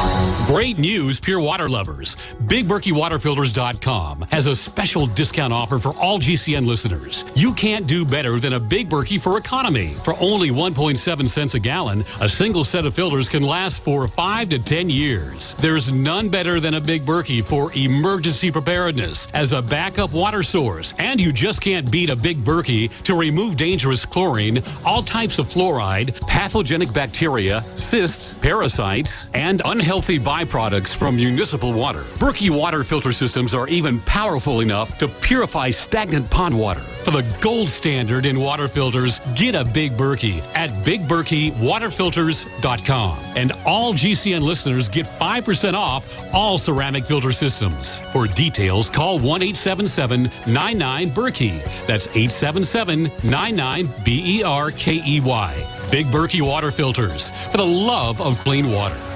I'm David Hall, founder of Diamond Gusset, where we are proud of our 100% grown and sewn American-made jeans. Whether you're out for dinner, working on the farm, or on the road, Diamond Gusset Jeans offers a full spectrum of style and sizes for any occasion. Our loyal customers enable us to continue sponsoring Liberty Media outlets. Use promo code LIBERTY to receive a 15% discount at DiamondLiberty.com. In Liberty, David Hall, Diamond Gusset Jean Company. Did you know there are 3 million edible food plants on Earth, and none have the nutritional value of the hemp plant? HempUSA.org offers you hemp protein powder. It does not contain chemicals or THC, is non-GMO, and is 100% gluten-free. Hemp protein powder burns fat, builds muscle, contains 53% protein, and feeds the body the nutrients it needs. Call 888-910-4367 and see what our powder, seeds, and oil can do for you. Only at HempUSA.org.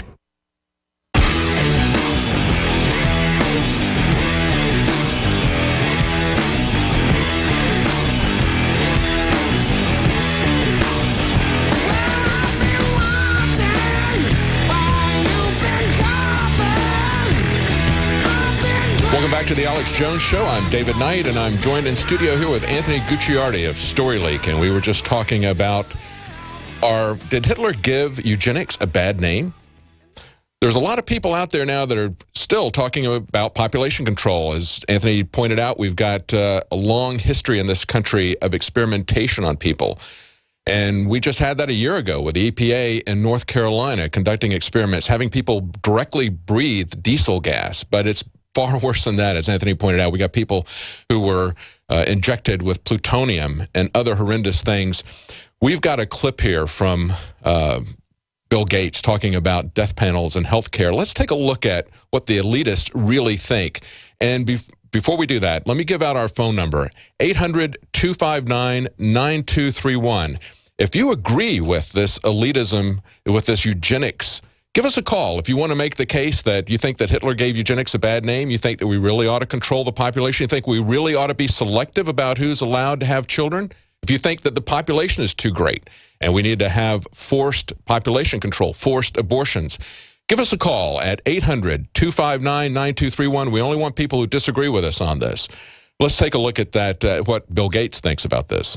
That's a trade-off society is making because of very, very high medical costs and a lack of willingness to say, you know, is spending $1 million on that last 3 months of life for that patient, would it be better not to lay off those 10 teachers and to make that trade-off in medical costs? But that's called the death panel, and you're not supposed to have that discussion. So you, of course, but that's an interesting thing you just said, which is just the last 3 months in life for one person or something, because we haven't had a discussion of how to allocate that money. I mean, there you go. I mean, if Bill Gates is for it and Tesla is for it, I mean, how can we disagree with people of that stature? Notice how calm they are. Oh, that's an interesting idea that we should kill off people that we are deeming less worthy than ourselves. It's the whole notion here. And the reason we're highlighting this is that this isn't just a historical fact that 60,000 were forcibly sterilized. This isn't just a historical fact that the government admittedly, documents show, and they're now apologizing for it, injected people with STDs, injected people with plutonium just to see what would happen. That is actually real racism. That is actually real population control, Hitlerian style. And then we're looking at these comments here, and there's a few more off of Reddit, which again is just a community website. Reddit itself is not saying this; just it's equivalent to Facebook. People on Facebook saying this, but there's thousands of them. There's millions of users on this website saying, upvoting these different comments. They're saying, for example, it's not that the morals were different back then, it's that science was. If sterilizing the mentally ill would actually work to prevent crime, I'd be all for it. Though it'd be something of a sacrifice, obviously. That's another comment. The problem is that it wouldn't work, so it would be a cruel, seeming, and pointless sacrifice, so I do oppose it. And then he goes on to say, but, you know, if it did work, if we could identify pre-crime, then we should sterilize them because they're criminals. So what does pre-crime mean, though? Well, maybe we could tell, you know, by the number of bumps on their head. You know, remember phrenology, where they would identify people as criminals by their facial features? I mean, that was essentially kind of feeding in a way to this whole racism thing. You look a certain way, you act a certain way. You know, we can take out. One of the things about Bill Gates' comment there that strikes me is the fact that he's going to make these decisions for us. And that all comes along with the government controlling our health care. Again, you know, he's sitting there thinking, well, you know, what should our trade-offs be? Should we allow this older person to have health care, or should we pay 10 teachers? In other words, they're making these decisions for us. It's kind of a mixture of paternalism and elitism, but it's really got a eugenics base to it. Yeah, because they're not even just saying, should we give them health care? They're saying, we're just going to let them die. We're not going to perform the surgery that we should. We're going to kill them, even if they don't have money, even if they have money. But we're talking about, we're not just talking about, hey, this group says, you know, that maybe they shouldn't breed. We're talking about going into ghettos, they would, and just sterilize people and just knock their doors down. I mean, that is forcible action. And what's amazing to me while we're highlighting it is that there's this neo-eugenics is a term that we're making up right now to describe this. They're going in and saying all across the board here that it's actually a good idea. And then we ask, what does pre-crime even mean? How do you determine that? Well, a conspiracy theorist is now, according to the Bible of psychiatric medicine, a mental illness. Oh, yeah. So criticizing the government. Well, hey. Because if you criticize the government, you may actually, be a criminal. You may actually get upset and start shooting people or do something about it, violent. Yeah, I mean, the TSA shooter, they say that anyone who's ever criticized the TSA is responsible for that. Anyone. So basically 99% of Americans are now evil and insane, so they should be sterilized. I mean, that's how that works. Absolutely amazing. Well, we want to take your calls. That number is 800-259-9231. Give us a call if you disagree with us. If you think that there should be some control over the population, if you think that the people that you don't like should be taken out, let us know. We want to hear if you disagree with us. We'll be right back. We're on the march. The empire's on the run. Alex Jones and the GCN Radio Network. Alex Jones here. And I want to tell you about a longtime friend of the show, My Patriot Supply. As you might remember, this is the company that stood up to the DHS and exposed FEMA's secret plan to begin hoarding emergency survival food. It has always been my belief that it's key to stand behind companies who share the same values as their fellow patriots. My Patriot Supply brings us their exclusive Patriot Pantry brand, along with many other fine preparedness products. I personally store and use their high-quality products. It tastes great, and it's easy to store for up to 25 years. For a limited time, you can save $50 instantly on a 4-week supply of food, along with other special offers. Visit mypatriotsupply.com/Alex today. With the New World Order making rapid advances on every front, it is essential to prepare with My Patriot Supply today. Alex Jones here with a very important announcement for truth seekers. We've carried a lot of amazing films and books over the years on the online video bookstore at Infowars.com. And out of all the titles we've carried, one stands out because it is just so chillingly convincing. And that's Dreams from My Real Father by Joel Gilbert, available at Infowars.com. This film exposes the fraud that Obama is like nothing I've seen. If you want to know who Obama's real daddy is, this is the film for you. Don't forget, your purchase supports our broadcast and our growing media network. You'll also find at InfoWarsShop.com, None Dare Call a Conspiracy by Gary Allen, the book that woke me up. We're also carrying Behind the Green Mask, You in Agenda 21 by Rosa Corey. This book is coffin nails to the globalist takeover. The Greater Good, the most professional and up-to-date film I've ever seen exposing the scourge that is vaccines. These titles and a lot more are all available at InfoWarsShop.com. I had tried everything. I'd cut back the amount of food I was eating. I was lifting weights and jogging, but nothing was working. My body was literally starving for minerals and trace elements as well as key vitamins. And as soon as I had that, I immediately could eat half of what I was eating previously and be satisfied. Now, there are hundreds of great products at InfoWarsTeam.com, but I want to point out the 3 that have helped me lose 37 pounds in just 2 months. Products like Beyond Tangy Tangerine, Pollen Burst, and Rebound. When I started taking the Tangy Tangerine and other products every day, I lost more than 37 pounds in just 2 months. Now that's results. I want to challenge my listeners to go to InfoWarsTeam.com and to order just 3 of their products, and you will see the changes in the way you look, feel, and in your appetite almost immediately. Start your journey to health and wellness today. InfoWarsTeam.com.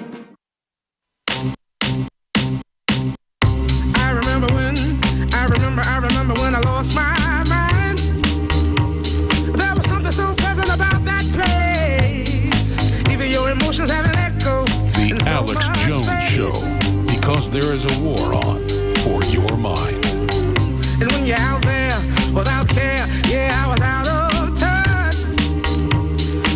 Welcome back to the Alex Jones Show. I'm David Knight filling in for Alex, and I'm joined here in studio with Anthony Gucciardi from Story Leak. And we were just talking about these Reddit comments people are making anonymously, talking about how they agree with eugenicism.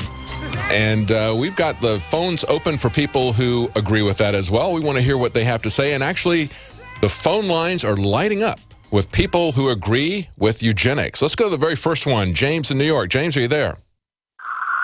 How you doing? Hey, do you think that Hitler gave eugenics a bad name? I can't really speak on Hitler, but, I just want to bring a different perspective to the conversation, especially about abortion. I really do believe people should have the right to, you know, to have the right and ability to have an abortion. You know, especially in these urban neighborhoods, you know, every time you turn around, you know, I just got out of high school. Every time you turn around, you see a 16-year-old girl pregnant, a 17-year-old girl pregnant, and you don't know, for many different reasons, for lack of family support, environment, mistakes, and when children are born into that environment, it's just not fair to the child. Well, what do you think about North Carolina? They went into the ghettos and they forcibly sterilized specifically black women, and they said they were unfit to breed. Do you think that's a good idea? No, that's not. I'm not saying that, but I do believe people should have the right to have an abortion, especially when you know that the child that you're going to be bringing into this situation. You know, it's not going to be, the situation is not going to be right for the child. Well, you know, James, what about adoption? You know, I've got 2 adopted children. I know a lot of people who want to adopt children, and it's not very easy. As a matter of fact, in North Carolina, we were forbidden, at the time we were looking to adopt, we were forbidden from adopting multiracial children.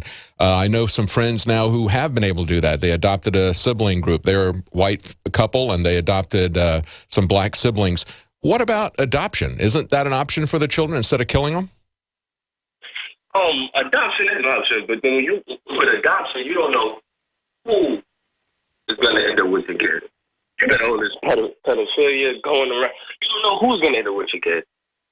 You don't know. I mean, of course, you have people. I mean, you have people who come out of adoption situations. Jobs who he's Sorry, you called. It's cutting up, but yeah. I don't think James. I think James agrees with abortion, which I think is part of eugenics.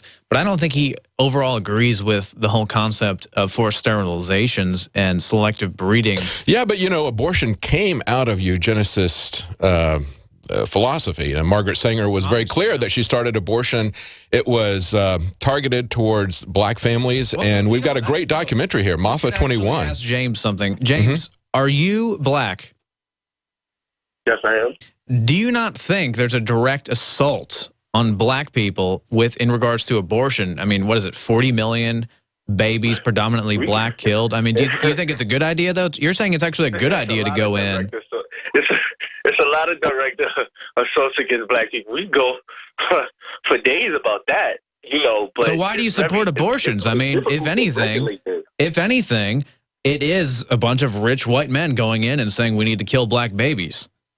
I mean, how are you supporting that? That's how Planned Parenthood started. Yeah, absolutely. In fact, Margaret Sanger, I believe, was extremely racist. I mean, they would use the most racist terms I've ever heard in my life. And it amazes me that it's some issue of women's rights now. It's some issue of you're racist if you're against abortion when they're targeting predominantly black babies and black families. As a matter of fact, there's a whole documentary that we sell here at Infowars called Maffa 21.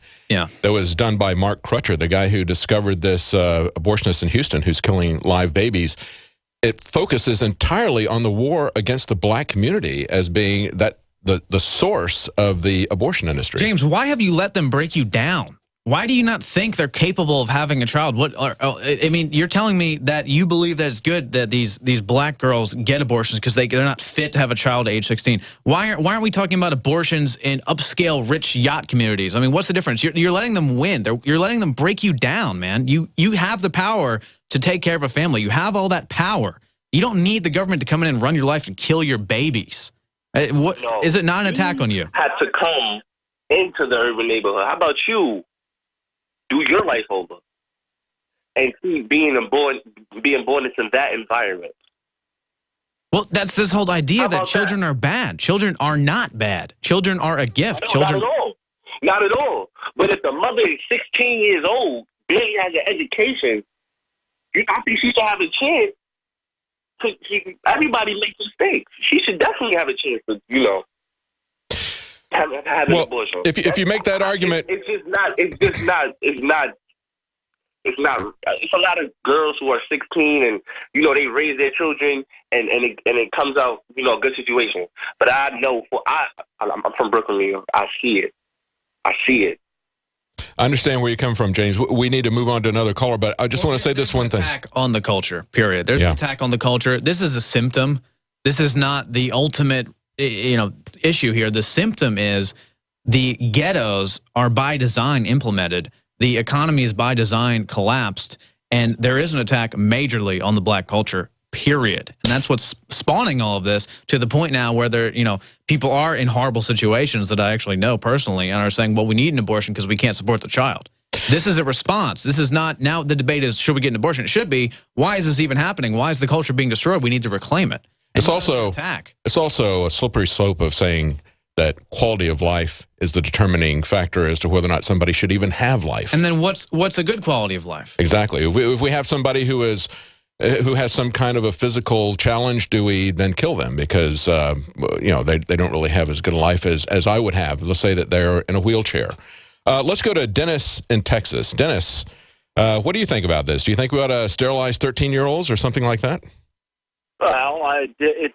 Well, I'll tell you what, I've seen so many 13-year-olds having, so many kids, and the parents allowing that and making it available to be okay, and you need to weigh that out, okay? Now, if you lived in my community, you'd be so disgusted.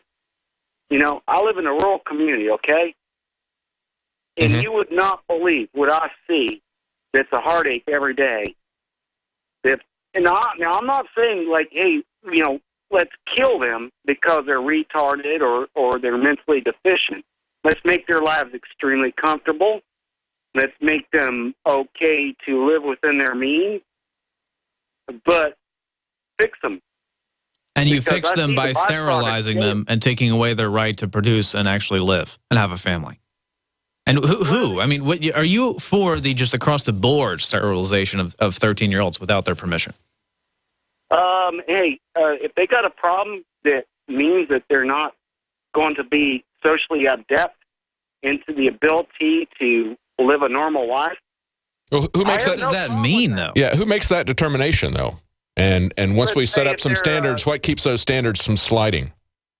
Well, let's look at this. Now, I saw this one little ad in some CNN thing where there's this lady in England, and she decided that she's going to marry some autistic guy, and she was looking forward to having children.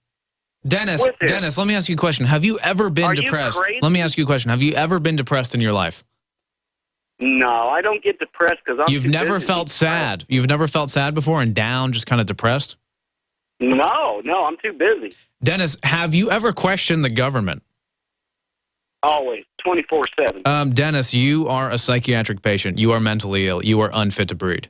I mean, going by this logic, the DSM, listen, the fifth iteration of the DSM, the Bible of psychiatric medicine, says if you're questioning the government constantly, you are mentally ill. So, Dennis, you are actually mentally ill. Oppositional defiant disorder. What we need to do is if you're mentally ill, then you're unfit to breed because your children then could become mentally ill. I mean, genealogically, if you're questioning the government, it's very possible your children could question the government. Therefore, you are unfit to breed, Dennis. It doesn't matter about any of your other qualities. You are mentally ill. So do you understand now how this works? You are mentally ill and you are unfit to breed. You're putting it on the upside down because what you're trying to do to me is you're trying to make me take away from the reality of the situation to look at to where. Well, no, the reality of the situation is that the psychiatric Bible says those who question the government are mentally ill. And you're in the same paradigm as someone who might have autism or someone who might actually be suicidal or have schizophrenia. It's all the same distinction of mental illness. If you are depressed, you are mentally ill. If you have thoughts of aggression, which pharmaceutical drugs give you, you are mentally ill. And then you'll be given pharmaceutical drugs which give you more psychiatric symptoms, which make you further mentally ill. Therefore, 1 in 10 people now are having mainline mental illness. 50% of people in their lifetime will be taking drugs for that and are mentally, or will be perceived as mentally ill. And as every iteration of the DSM comes out, more and more people are considered crazy and mentally ill. So when we go and we say that these people mentally aren't fit to breed, 99% of everyone that's saying that can also be classified as unfit to breed. Do you see how that works? So when you start pushing the precedent, but yeah, maybe we should sterilize these certain types of people, anyone that's saying that, chances are, unless you're one of the 500 elite that are exempt from this, you're going to be sterilized as well.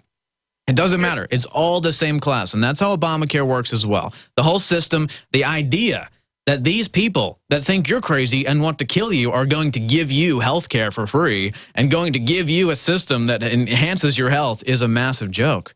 But before we go, because we've got to move on, we somehow have so many people that support eugenics. Did Hitler give eugenics a bad name? No, he didn't. Not at all. No, he didn't. Okay. Thank you very much. Go ahead. Right. All right, let's move on to the next one, then. Yeah, let's go to Andrew in Massachusetts. Andrew, are you there? Okay. Okay, let's go to Howie in Pennsylvania. Hello. Hey, Howie, what do you think about that? Did Hitler give eugenics a bad name? That's kind of a trick question, but I'm just going to skip over that and say I do think that sterilization should be implemented because, you know, anything can be good. It depends who's in charge of it. I think that we should be in charge of it and say that anybody that wrote a white paper about sterilizing people en masse, they should be sterilized. Well, you know what, Howie, you're right. You're funny because I knew we would get at least, because here's the reality. I mean, any sane individual, like actually real awake individual, agrees that eugenics is a bad idea. I mean, across the board. I mean, agrees that, yeah, Hitler was not right. But apparently a small section of people actually do think, as we've seen from these comments, I mean, thousands of people upvoting it saying, yeah, Hitler gave eugenics a bad name. We should sterilize all 13-year-olds. But, I mean, the reality is anyone saying that should sterilize themselves. I mean, isn't that right, Howie? You think anyone saying that we should sterilize people and have abortions up to age 5, well, they should just do it themselves then. They should just kill themselves, huh? Right, yeah, exactly. You first, buddy. Yeah, that's exactly right. Well, let's thanks, Howie, for some realism here, but let's talk to someone else who believes that Hitler is right. Let's talk to Don in Connecticut. Now, Don, you said that you think because of the welfare state that we should have eugenics? Well, they go together. They go together? Well, you're going to have half the people in this country on welfare, then what else are we going to do? How about we abort the welfare state? Well, I consider abortion to be justifiable homicide. I am pro-choice, definitely. But I do not believe in eugenics. No, it should be the individual who justifiable. Wait, yeah, let's probe that a little bit. So if I were to go up to a pregnant woman and stab her in the stomach and kill her baby, should I go to jail?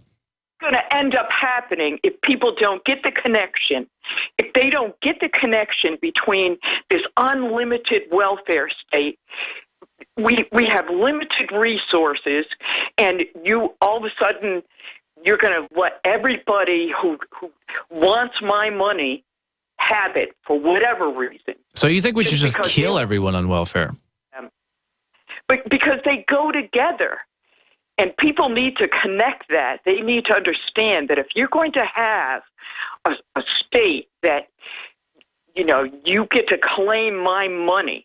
And so we should just kill everyone who's on welfare. Listen, if Hitler said kill everyone on welfare, do you think that's a good idea?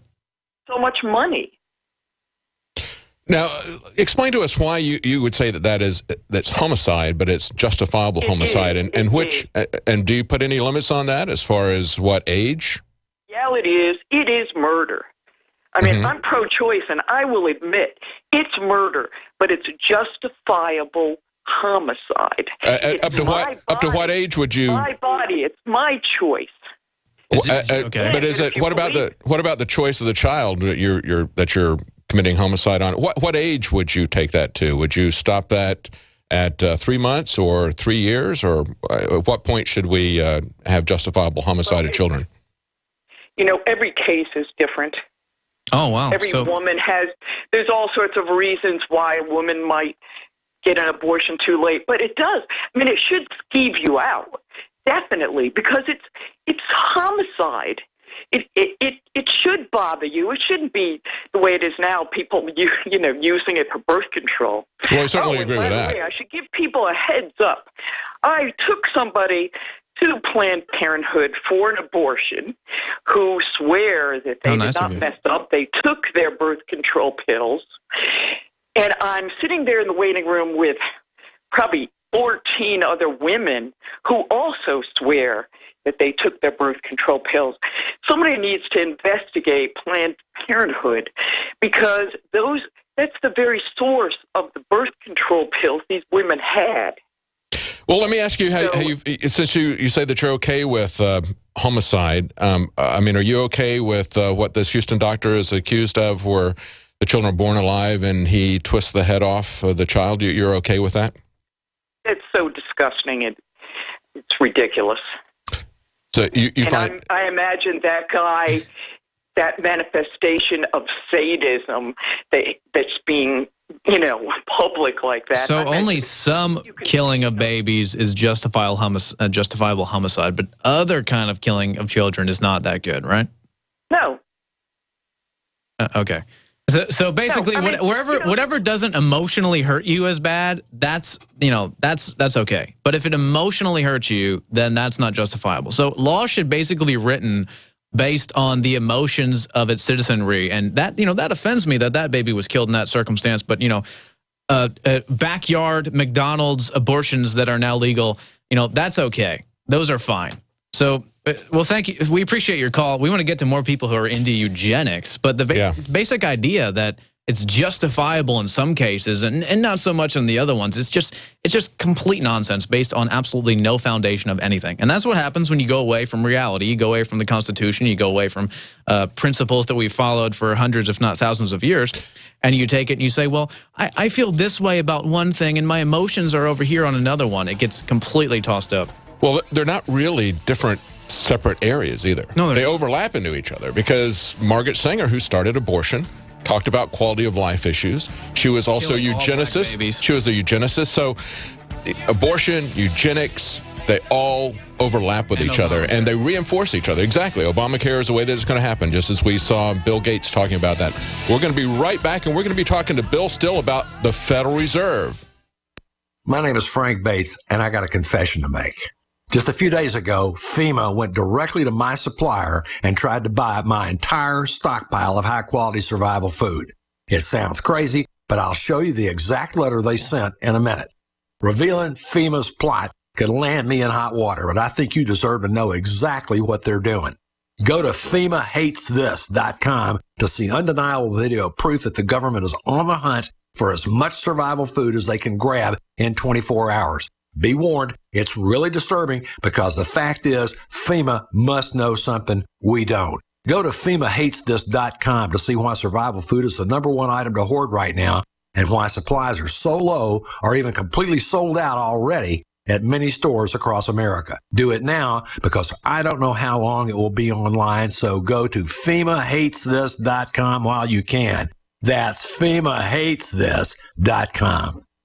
My name's Bruno. I'm 52 years old. I've tried different protein powders over the years, and they've all tasted pretty bad. I tried One World Whey and found it to be delicious. After 10 weeks on One World Whey, my wife commented, "You have more muscles and you're leaner than when you were 20 years old." My body has changed dramatically. I'm a cyclist. Normally I'll ride 2 days on and take 2 days off. After being on One World Whey, I rode 10 days in a row in over 100-degree heat, and then I'd take another 2 servings of One World Whey, and then work out at the gym for another hour and a half. I just couldn't believe these results. My normal muscle tightness and soreness after working out are virtually gone. Don't take my word for it. One World Whey comes in single servings. Just give it a try. For a health and taste sensation you'll love, call 888-988-3325. That's 888-988-3325. That's 888-988-3325. Or visit oneworldwhey.com. That's oneworld.com. Alex Jones here, and I want to tell you about a longtime friend of the show, My Patriot Supply. As you might remember, this is the company that stood up to the DHS and exposed FEMA's secret plan to begin hoarding emergency survival food.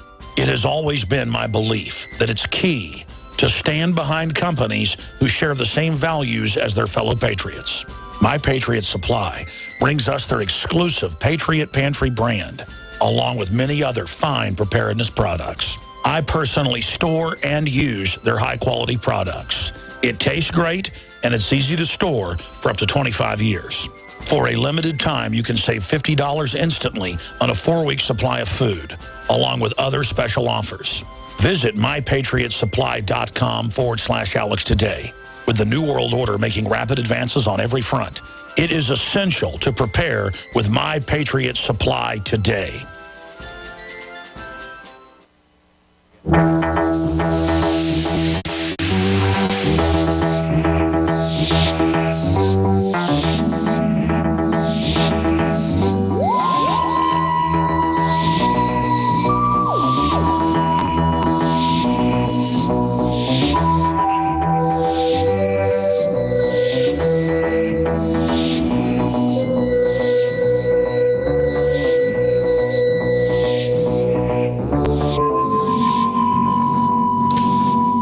Welcome back to the Alex Jones Show. I'm David Knight, and we're going to change gears radically here. We're going to go from talking about justifiable homicide, as this lady called abortions. I think we've got a lot of callers who are going to hold on the line to talk to us about this after we talk to Bill Still.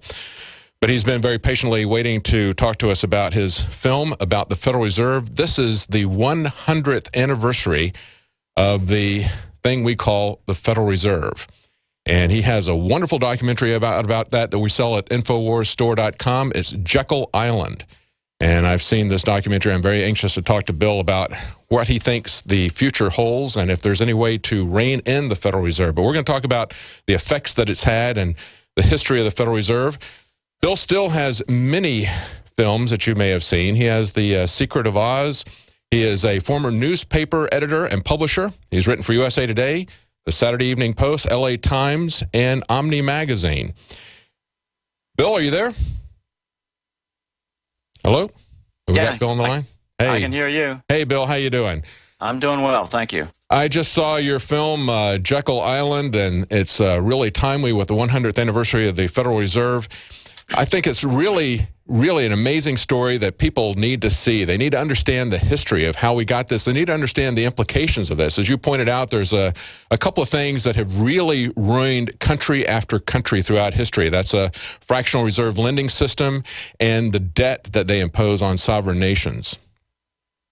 Yeah, really, the two major problems with the world economy and the economy of every nation are, number one, government borrowing, and number two, fractional reserve lending. They are two distinct forces, but the first problem that I would try to go fix is we don't need to just pay down the national debt. We need to eliminate the ability of the federal government to borrow, because the borrower, as the Bible says in Proverbs, the borrower becomes servant to the lender. And so therefore you have, instead of a republic or a democratic republic or a constitutional republic, you have nothing but a plutocracy that is ruled by the banking class. And this is what humanity has tried to escape for the last 2,000 years. And we're rapidly devolving now, back in the last 50 years, towards less freedom, towards more centralized control. And I'm not just talking about centralized control of government. I'm talking about centralized control by the debt-based banking system. That's right. And the reason most of us think that government is no longer responsive to we the people is because they are now completely responsive and subservient to those to whom they owe this debt, namely the largest commercial banks. It's amazing in your film, Jekyll Island, you go back in quite a ways into history, especially back to the Napoleonic times, the Louisiana Purchase, and how the Rothschild family got in control of major countries in Europe. But then you take it forward to when the Federal Reserve was created. It's kind of interesting, this secret train ride on Senator Aldrich's private Pullman car that's black. I like the way the documentary starts out with that. This is something that was set up to stop the rapid, what they call the business cycle, the boom and bust cycles. And yet the Federal Reserve hasn't really worked out too well in terms of that, has it? No, it hasn't. And in fact, just 16 years after the creation of the Federal Reserve, what did we have? We had the largest crash in U.S. history, leading to the deepest depression of the 20th century. So, and interestingly enough, there's this rumor going around that the Fed has. Yeah, we're going to come back. Hang on, Bill. We're going to be right back right after the break. Stay tuned, you guys, and hear the rest of the story. You are listening to GCN. Visit GCNlive.com today. My friends, Alex Jones here to tell you about some of the most important information concerning you and your family's health. Radiation levels have more than doubled in the last 60 years in the Northern Hemisphere from all of the nuclear testing and radiological accidents. Radioactive contamination is now in most of the food supply. There's only two ways to avoid this. Move south of the equator or properly protect your thyroid with nascent iodine. Looking to protect my family, I've done deep research. Nascent iodine is the purest, cleanest, absolute best form of of iodine to protect yourself and your family. It's made right here in the USA, completely non-GMO. I searched out the best quality and now have developed a double-strength form of nascent iodine, exclusively available at InfoWarsLife.com. Nascent iodine is on record as one of the only safe ways to detox from fluoride poisoning. Survival Shield Nascent Iodine. Secure your super high-quality nascent iodine today at InfoWarsLife.com. That's InfoWarsLife.com. Waging war on corruption. Alex Jones on the GCN Radio Network.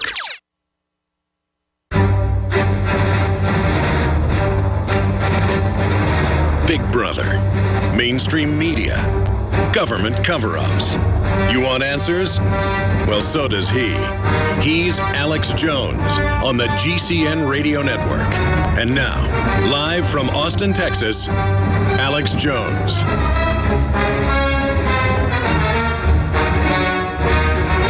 Welcome back to the Alex Jones Show. I'm David Knight, filling in for Alex, and we've got on the phone with us documentary filmmaker Bill Still, who just completed the documentary film Jekyll Island.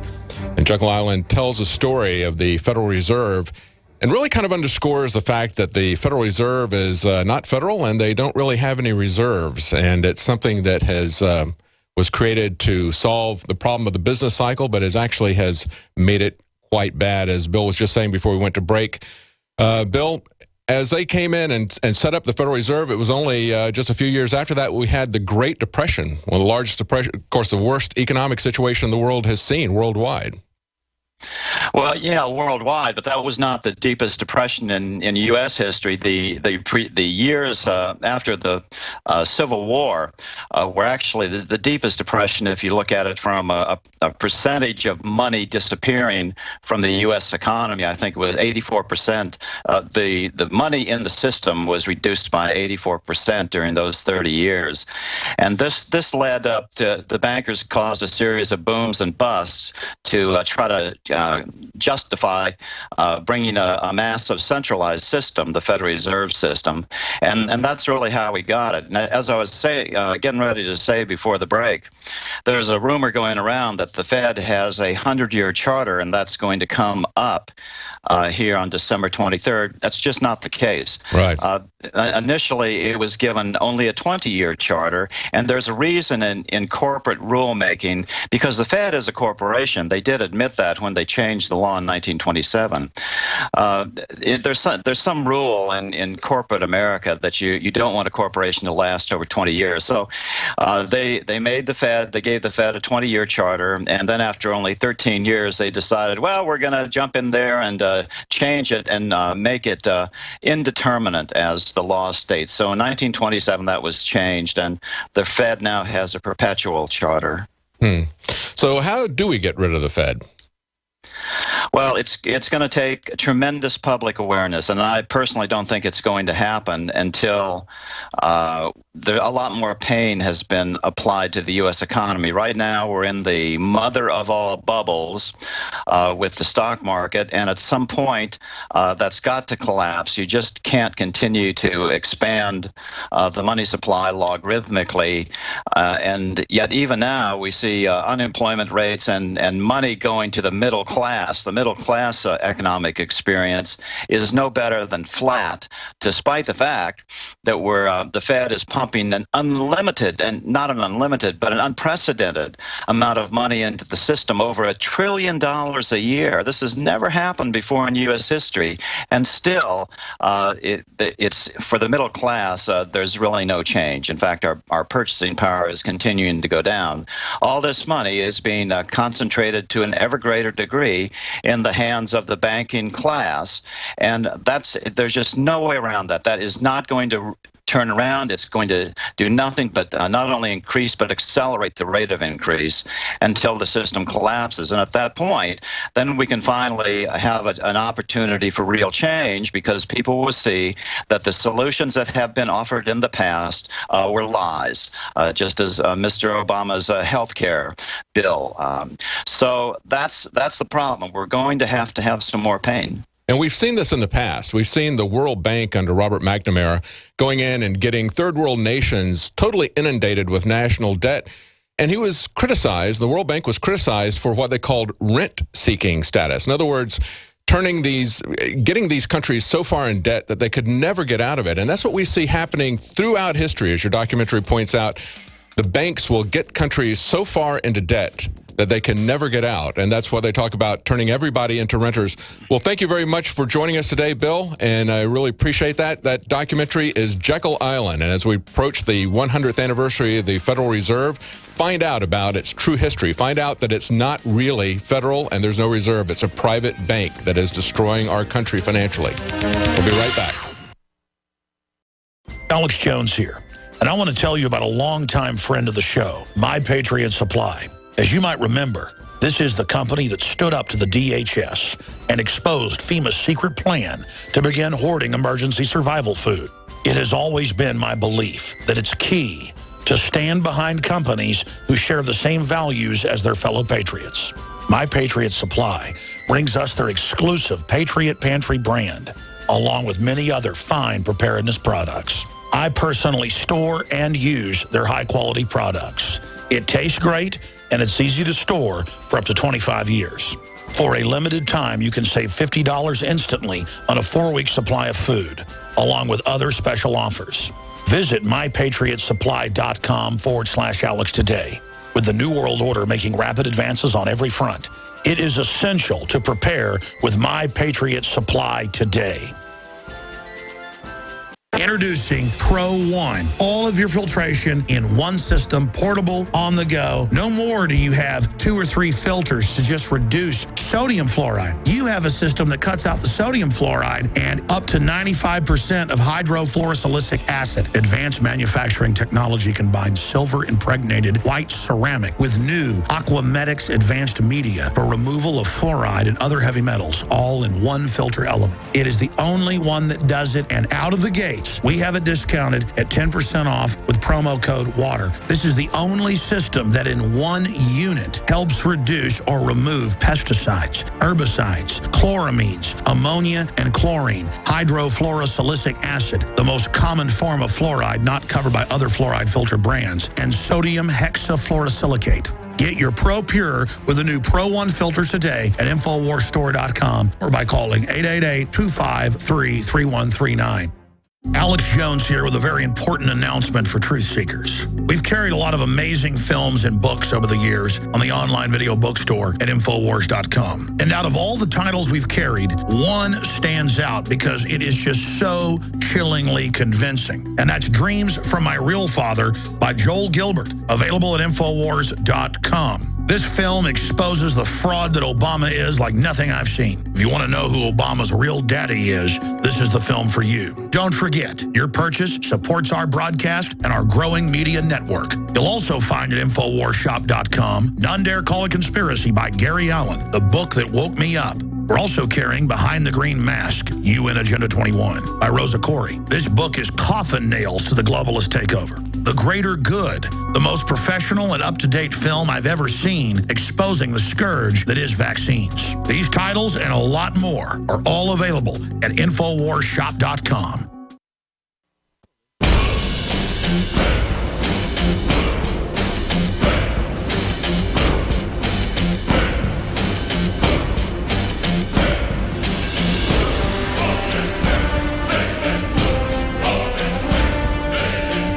We now take you live to the Central Texas Command Center in the heart of the resistance. It's Alex Jones.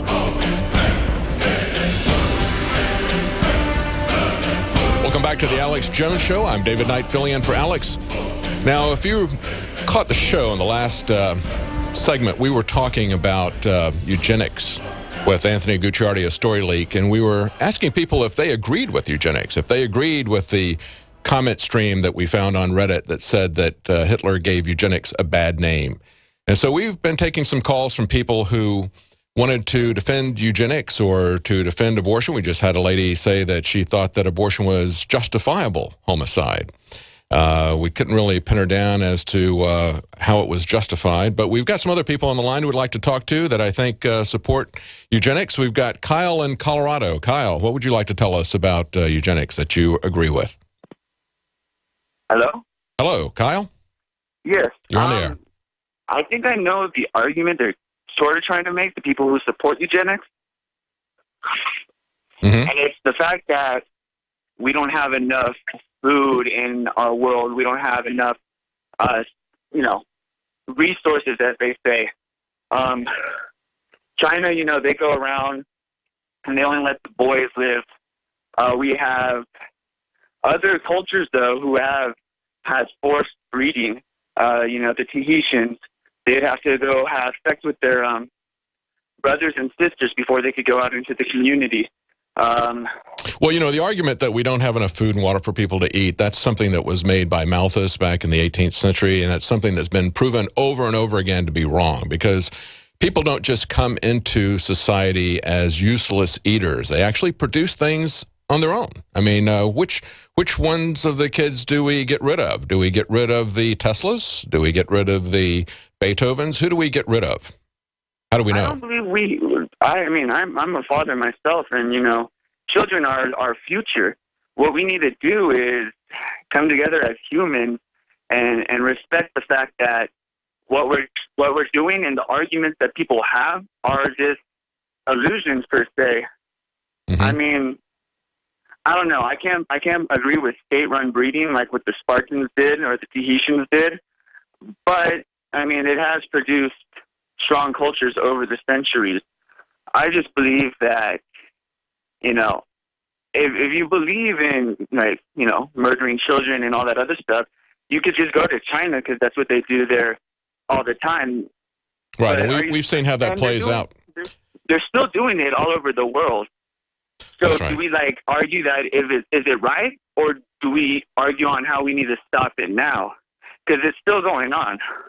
Oh, absolutely. Absolutely. And we need to stop it. And we need to do something that's radical. As they asked Dan Savage, they said, come up with a radical, controversial idea to improve the planet. Well, I think maybe respecting people, individual liberty, individual dignity and freedom. It was a radical idea for B.F. Skinner to say that he was going to take away people's freedom and dignity. And it was a radical idea when Jefferson said that you can't do that. You can destroy somebody's life and their freedom, but you cannot disjoin those two things. They're essential to our personhood. And if you let somebody do that to someone who is weaker, someone who fits some arbitrary criteria, it's going to come back around to you. But let's see if somebody else wants to defend this. We've got Patty in Arizona. Patty, how do you feel about eugenics, abortion? I feel that no man has the right to make that decision for another human being, that is their God-given right to have children. I have a daughter who was diagnosed developmentally slow. She's now 25. But after she got married, several years later, she got pregnant. And from the time she was 9, they had been telling me the county would come to me, send their health people and say, don't you think you should have her fixed? She should never have children. And it was like, no, this is her decision, and I had 2 beautiful granddaughters. They did not allow her to keep them. They fought her tooth and nail because they decided that wasn't going to happen, that she would not be an adequate parent. And she finally, after a year and a half after the first one, just gave up because they just gave her so much trouble. So the state came by and confiscated her children because of what? Because of her IQ? Or, were there specific instances that they cited? What did they do? She was back in Minnesota, and they were telling her, oh, you're going to be a great little mom, and you're going to keep your baby. And I finally called back there and said, quit lying to my daughter, because I know you people. And you are going to take her baby the minute it's born. I said, you better go tell her the truth. So a week later, they went back there and told her the truth and said, the minute you have this child, we're going to let you hold it one time, and then we already have a home for it. And that they were letting her think that she was going to be this great little mom and keep her child. And I finally told her, okay, come to Arizona. And she came here, that they had given her, wrote up all kinds of actually false statements about her from Minnesota, and they just kept at her. They'd let her. So it's kind of like a pre-crime thing, right? Based on who she was. I mean, if they're going to take the child at birth, then she hasn't at that point done anything to endanger the child. No, absolutely. And they kept saying, well, anyway, she has two little daughters, and we've been very blessed that a foster mother has adopted both the children and has let her stay in their lives, and she gets to see them once a week. But she finally just, it wasn't going to matter what kind of hoops she jumped through. They were never going to let her keep those kids. But she had after she had her second child, she made the decision to get fixed, and that's what she wanted to do, and that was her choice. She was a grown woman. She was 24 years old, you know. Right. Yeah, it was too heartbreaking for her to have her children taken away. Well, that's a sad story. Thank you for telling us that. We should always remember that every human life is precious. I know so many people who have had mentally handicapped children with Down syndrome. These are wonderful children if you love them. And any parent who has had a Down syndrome child will tell you that it really is kind of what you make out of it. You know, God gives us different situations in life, and they can be a wonderful situation, or if we come at it with a different attitude, and it's a very challenging situation. I'm not undermining how challenging this is, but I can tell you over and over again, parents that I know that have had children with health consequences or mental consequences, and it's been one of the biggest blessings of their life, they'll tell you. Let's talk to Kyle in Maryland. Kyle, what do you think about eugenics? All right. Before I answer on whether or not I believe that Hitler gave eugenics a bad name, can I ask you, what would be your definition of eugenics then? What would be my definition of eugenics? Yeah. Well, eugenics literally means to improve the gene pool, and typically when people do that, they have some criteria where they think that people that have particular characteristics, whether that is a racial characteristic or whether those are characteristics of their mental capacity or it might be their physical capacity, that those people should be, first of all, sterilized, and in many cases put down. That's my understanding of eugenics. What's yours? Okay, so what you're saying is you think that eugenics is basically the physical or mental manipulation of humans into getting almost like an elite race or, you know, an elite humanity out of it. You get what I'm saying? Yeah, well, tell us what your definition of it is. Well, I would agree with you on that. Well, what I say is, yes, I would say Hitler did give eugenics a bad name, and I would say that because I believe eugenics can be used in a good way, i.e. through everybody getting the right nutrition, the right education, you know, people not getting these vaccines, people not getting these genetically modified foods, people, you know, not being subjected to this horrible, you know, media, the music media, the entertainment, everything like that. It teaches people bad morals, bad values, and if people didn't have those types of True, but I would say that eugenics is not that broadly construed to say that it's just generally improving the human condition, whether it's health or environment or educational exposure.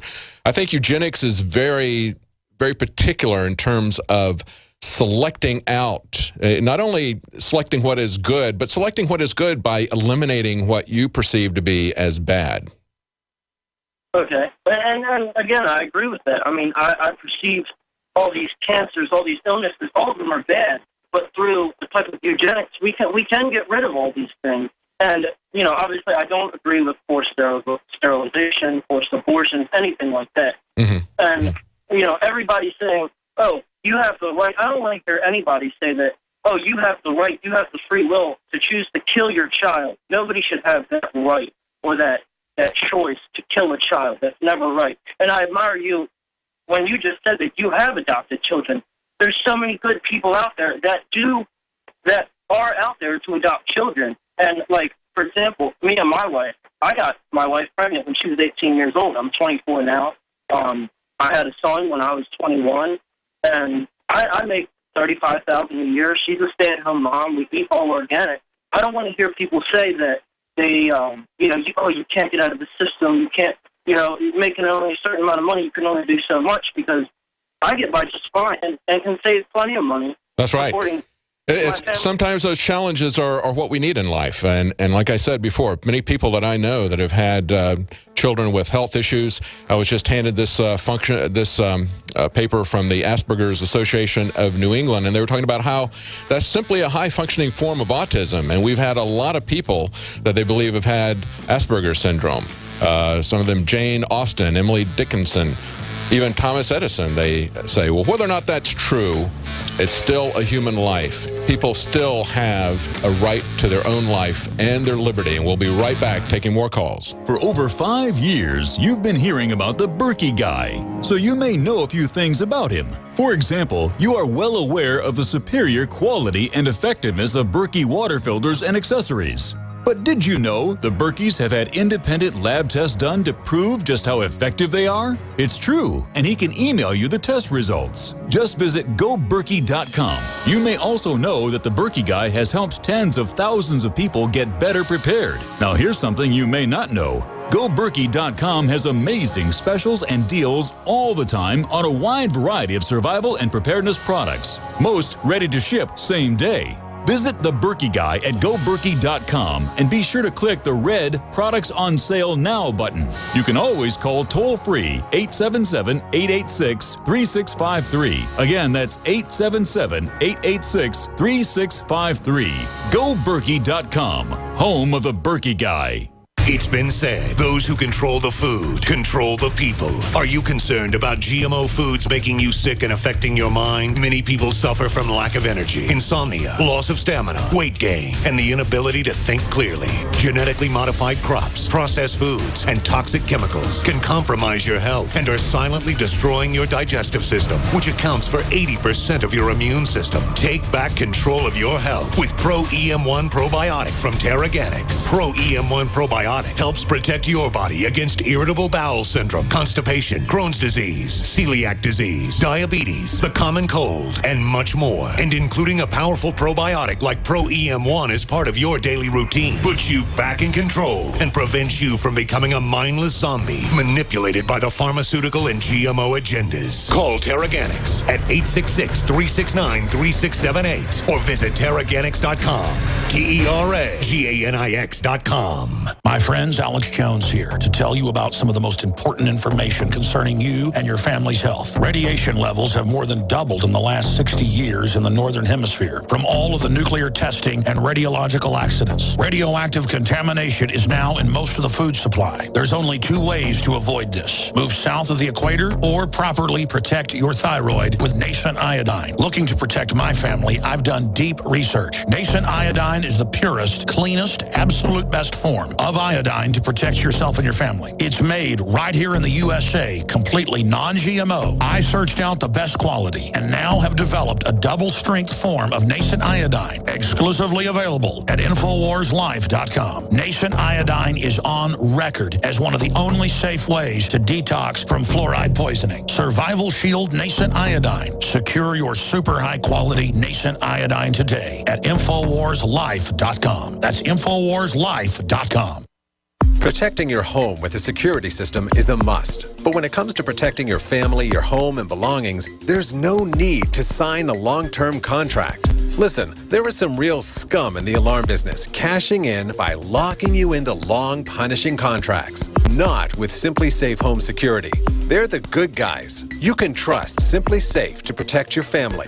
Simply Safe was created by a Harvard Business School engineer, and it's revolutionary. You'll get 24-hour protection for just $14.99 a month. There are no hidden fees and no contracts. You'll save thousands. Plus, you're protected by their 100% money-back guarantee.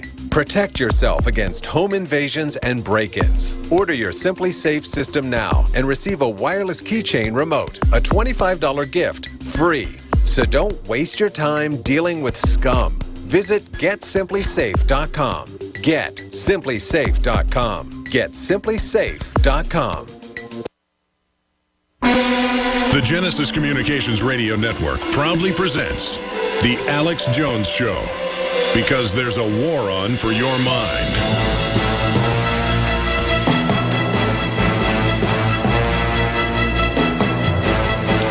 Welcome back to the Alex Jones Show. I'm David Knight, filling in for Alex. And we've been talking since the bottom of the hour, last hour. Anthony Gucciardi came on, and we were talking about this Reddit stream that he found where people said Hitler gave eugenics a bad name. Amazing comments, amazing things you see people say when they can get on the internet and talk anonymously. You find out what they really think. And we saw some pretty amazing, some pretty scary comments on there. One of them says, well, we don't think that it should be mandatory, but let's make it fashionable. Let's make it trendy. Let's encourage people. Let's make them feel like they're dressed poorly or they're awkward if they have too many children, let's say. We've got callers that we're taking their opinions on it. We've got Tom in Maryland. We got him at the top of the line because he agrees with eugenics, and we want to know why. He wants to explain why he does. Tom, why do you agree with eugenics? Well, real quick, just to segue on your last comment, at the risk of being labeled a Nazi, I do understand from reading and from various sources that Hitler forbade the use of nuclear weapons that could affect his troops. Don't know if it's true or not, but it's certainly a contrast to what we're doing with depleted uranium. Oh, absolutely. I would say that after Operation Paperclip, we had a lot of Nazi scientists who came to the United States. And those types of operations that they have been doing in concentration camps on POW prisoners, on concentration camp prisoners, they continued those types of experiments at Fort Detrick and other places, nuclear, biological, chemical experiments. Anthony was talking about the plutonium experiments that they conducted on people. So there's been a lot of experimentation here in the United States, and we need to come to grips with the idea that just because we're America, that doesn't make us the good guys. Our American government has done things just like the Nazis have done, in some cases worse. And we should not give our own government a pass. That's the kind of tribalistic thinking that divorces the actual facts, the actual things that people are doing, and kind of says, well, we're good guys because we're Americans, they're bad guys because they're Nazis. And it's the kind of thinking that keeps us from actually looking at the policies of Hitler and making those comparisons here in the United States and say, look, we're making these same mistakes. We're heading down this same path. But go ahead. Tell us about what you think about eugenics. That's for sure. But my point was, and maybe you can verify this through your sources, my point was that Hitler had a nuclear option and didn't use it. And I don't know what that says about him and his regime, which obviously was out of control. But I just wanted to make that point. On to the eugenics question, though, what your other caller said a few calls back, if I can try to defend him a little bit, I think what he was trying to say is that we do have an actual concern over overpopulation. Gluttony is not good in any situation, and we can see that in certain countries, and I don't think it's up to any individual man or woman to make a decision over these Well, you know, we can go into, certainly we can go into an area that's got a very high population density like India, and we can say that the problems are the number of people that they have, but are they really the number of people that they have? Or is it maybe something that is like the kind of economic system that they live under, the kind of government that they live under? Could it be that if they had a different set of values there, if they had more liberty, more freedom, if they had a different kind of economic structure, perhaps it's the banks, perhaps it's central banks that are creating economic desperation there. You know, that happened in the United States, as we just talked about with the Federal Reserve. They created desperate conditions here in the United States because of fiscal policy. It wasn't because of the number of people that we had the Great Depression. It was because of banking policies. So when we look at that, it's not necessarily, you can't make the correlation that it's because we've got too many people. I'm just making an observation. I think your views are going to meld with mine quite a bit. What I'm getting to is I think it's probably a combination of what you're saying, and I do think there are situations where, indeed, people are having too many kids that they simply can't care for. However, on the flip side of the coin, we have most governments, from my observations, luring people into entitlement and dependence, as opposed to empowering them and educating them so that they can make sound and rational decisions.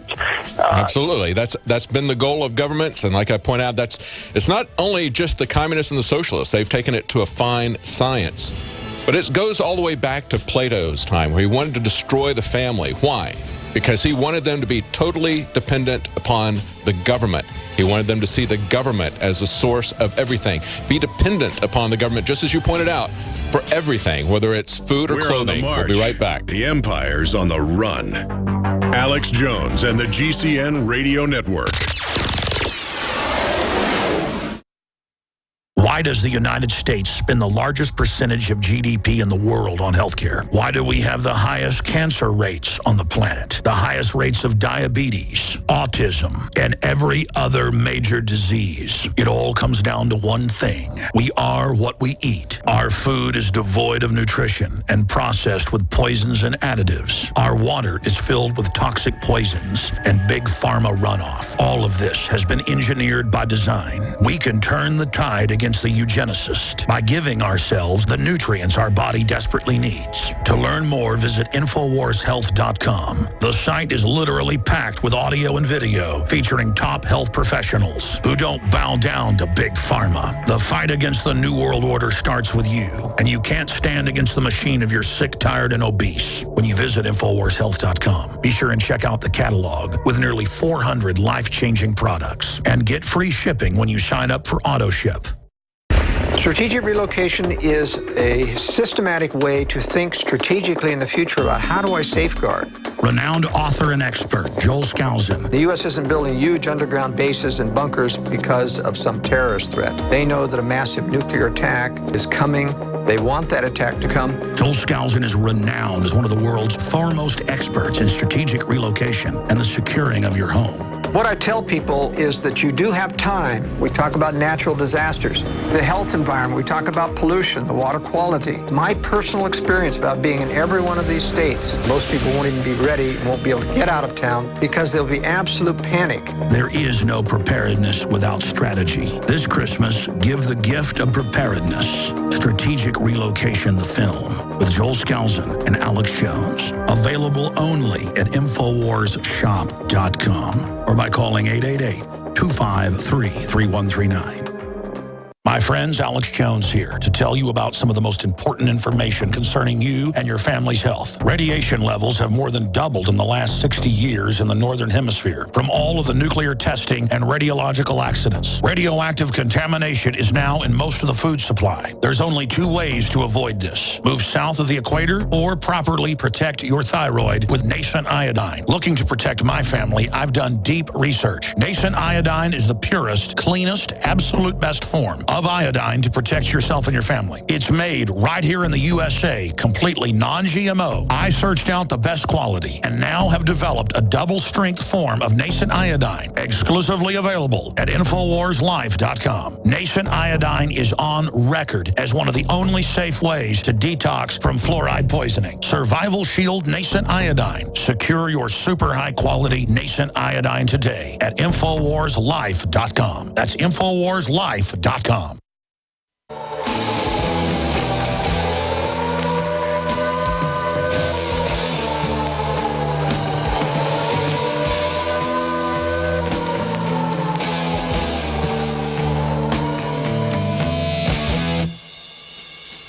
Rallying patriots worldwide in defense of human liberty.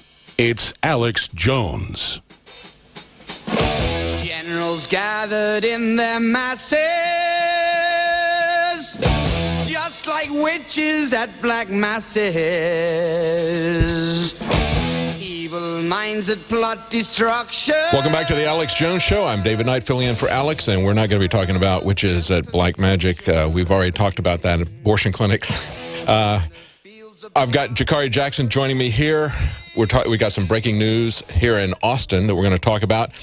I apologize to the people who've called in to talk about eugenics. We're going to move on to another topic now. We're going to flush those lines. But, you know, we had one of the callers who talked to us was really kind of, I think, confusing eugenics with just kind of improving the human condition and saying there are things that we can do to help people's health things that are damaging us genetically in the environment, and he was absolutely right. One of the things that you can do for yourself to help you from chemicals that are damaging you in the environment is Survival Shield from InfoWarsStore.com. Actually, it's InfoWars Health. You can get that. We just got a shipment of that in. That helps to protect you from the harmful chemicals that are so prevalent in our environment now. And it is one way that you can help yourself and help your family. It's not necessarily going to turn you into the super race or some kind of a eugenics thing, but it will improve your health. It will make you feel much better, and it will protect you against many of these harmful effects that are present every day in what you get. That's Survival Shield from InfoWarsHealth.com. InfoWarsLife.com, yes. And we got Jakari Jackson now. Jakari, you got some information about something that's happening here in Austin. Now, it's happening in Austin, but this is something that's happening all over the country, as we just learned earlier this week. Right. Tell us what's going on here. Now, I was looking at the local news today, and, you know, we have a lot of events here in Austin. It's a very happening city. We have the UT football games. We have the Formula One racetrack, concerts, South by Southwest, all kinds of things. So they brought in the police chief from Boston to talk to Acevedo and Police Chief Art Acevedo here in the city of Austin to talk about terrorism preparedness and things that we could do to prepare. And I have this clip queued up, and I want to play this clip and get your comment on it. Yeah, let's go there. Go ahead and play that clip, guys. To put more eyes on the street, APD is also relying heavily on technology. They have a public safety camera system that continues to grow, helping them solve crimes within minutes. We know that there's a tremendous number of cameras in the private sector, and right now we're working to try to get those private cameras in public places tied into our system so we can use those non-governmental cameras. To put more eyes on the street, APD is also relying heavily on use, which means that if you have, let's say you have a restaurant on 6th Street, the very happening street here in Austin, they want to be able to tap into those cameras. Now, obviously, if we had a situation like a Boston bombing or, you know, somebody mugged in the back alley, you know, hopefully the business owner would provide the information to the police. But to say that we want to be able to tap into your video feed anytime we choose to, that's a very unsettling thing. We've seen it happen over and over again where there's an incident like 9/11 or a shooting, and they come in and they take the recordings, they confiscate the recordings from the private companies, and we never see them again. Yeah, and that's exactly what happened when you said with 9/11 with the Pentagon. Yeah. You know, with all the cameras around the Pentagon, and they came to the various hotels and gas stations and what have you, and confiscated those tapes. They've not seen the light of day, and then they show you this these few still images of the object striking the Pentagon. That's right. And when they've got cameras themselves spaced every few feet all the way around the perimeter of the Pentagon from every different angle, and then they never showed us any of those. They confiscated the private cameras, and so now they're doing this. But I think there's something else going on here too, and that is, it was just a couple of days ago, and this was linked on Drudge, how malls are preparing to keep shoppers safe this holiday season by sending their camera feeds directly to the police departments. Oh, that's so lovely. Yeah, and I think people are starting to understand that, even implicitly, they're understanding that the next place we're going to see violence is the malls, because the TSA wants to continue to metastasize throughout society with these unconstitutional searches that they're doing. Oh, exactly, exactly. And you always see these movies, these futuristic video games and so forth. And my question is, in my mind, you know, how do they get so much surveillance? How do the people stand idly by and allow the police and the police state to place all these cameras everywhere? Because, you know, they have the traffic cams and, you know, other places. Yeah. But, you know, how do they get pretty much a 360 view of the city? And it's things like this. And it sounds good at the first. You know, you may catch a mug, you may catch, you know, a bank robber or two, but you're also giving up your privacy. Yeah, the city of Austin, and which goes into a larger feed, I'm sure, can tap in and just watch you doing mundane activities, which could be mundane. It could be damning to you if you're doing if you're one of these thought criminals. If you have on the wrong Halloween costume. Well, going back to what happens when there is an incident, take the LA shooting for example. Right at the airport, we had all kinds of conflicting stories about what the shooter looked like. First eyewitness reports that came out, and the first reports from law enforcement were that he was wearing a blue TSA uniform. Right. We heard that he was a heavy-set man, and the guy who was saying this said he's much heavier than me, and that guy was fairly heavy. And then everything switches, and we see that, no, he was actually wearing a camouflage uniform. No, he was actually a thin 23-year-old. We hear different descriptions of the gun that's being used. Right. Early witnesses, eyewitness reports, said that the first shots were made by this guy wearing a blue uniform with a pump shotgun, and then he switched to a pistol. Then when the official story comes out, it's now an AR-15, which is a big difference to go between a shotgun to a pistol to an AR-15. Well, that's the gun that they want to demonize all the time, right? It's the quote-unquote assault rifle. And yet, talking about these cameras, have we seen anything to back up this radical change of narrative? This is why people don't believe the government's official stories. That and the fact that the timing is so suspicious as to why they would do this. Yes, and I also want to talk more about drills, David, because you talked about the LAX shooting. And let's talk just for a second about the drill that was going on, because we saw the police chief come out and said, yeah, we were running this exact same drill 2 or 3 weeks ago. And, the two guys in the back, they're doing this, they're doing this. And like, oh, man, he shouldn't have said that. And we see these drills happening all the time. We don't just see them here. We see them in Oklahoma City and other places. Yes. And as well-meaning as these police may be, I'm not saying that everybody's in on, whatever may have gone on. But as well-meaning as they may be, even with these drills, they cannot protect you all the time. And I think that's something that people need to take away from these situations, because I just did a story last night on the nightly news about a woman who had multiple complaints against her ex-boyfriend. And they said, please come help me. State troopers come and help me. And they said they were, quote, too busy to respond to her incident. We also see the situations up in Detroit. The police say, come here at your own risk. We cannot protect you. But back to the drills, we saw the police chief at LAX say that they were running the same drill. And it is very unsettling to me and also to other people, because we see these all the time with following these mass shootings, or before, or even simultaneous with these mass shootings and bombings and so forth. It gives them away, and they're doing so many drills now that they're kind of covering it up that way. But we've seen over and over again, like you said, the exact same scenario, at exactly the same time, at exactly the same place. And when they're doing a false flag, what that allows them to do is, if they're caught, they can say it's simply a drill. It also means that those first responders who are not in on what's happening think that it's part of the drill. So they back off and they don't respond as quickly. And so that's what we're concerned about. When we see a drill, the first thing we look at, we see a drill, we see all kinds of descriptions of what's happening there that are conflicting radically.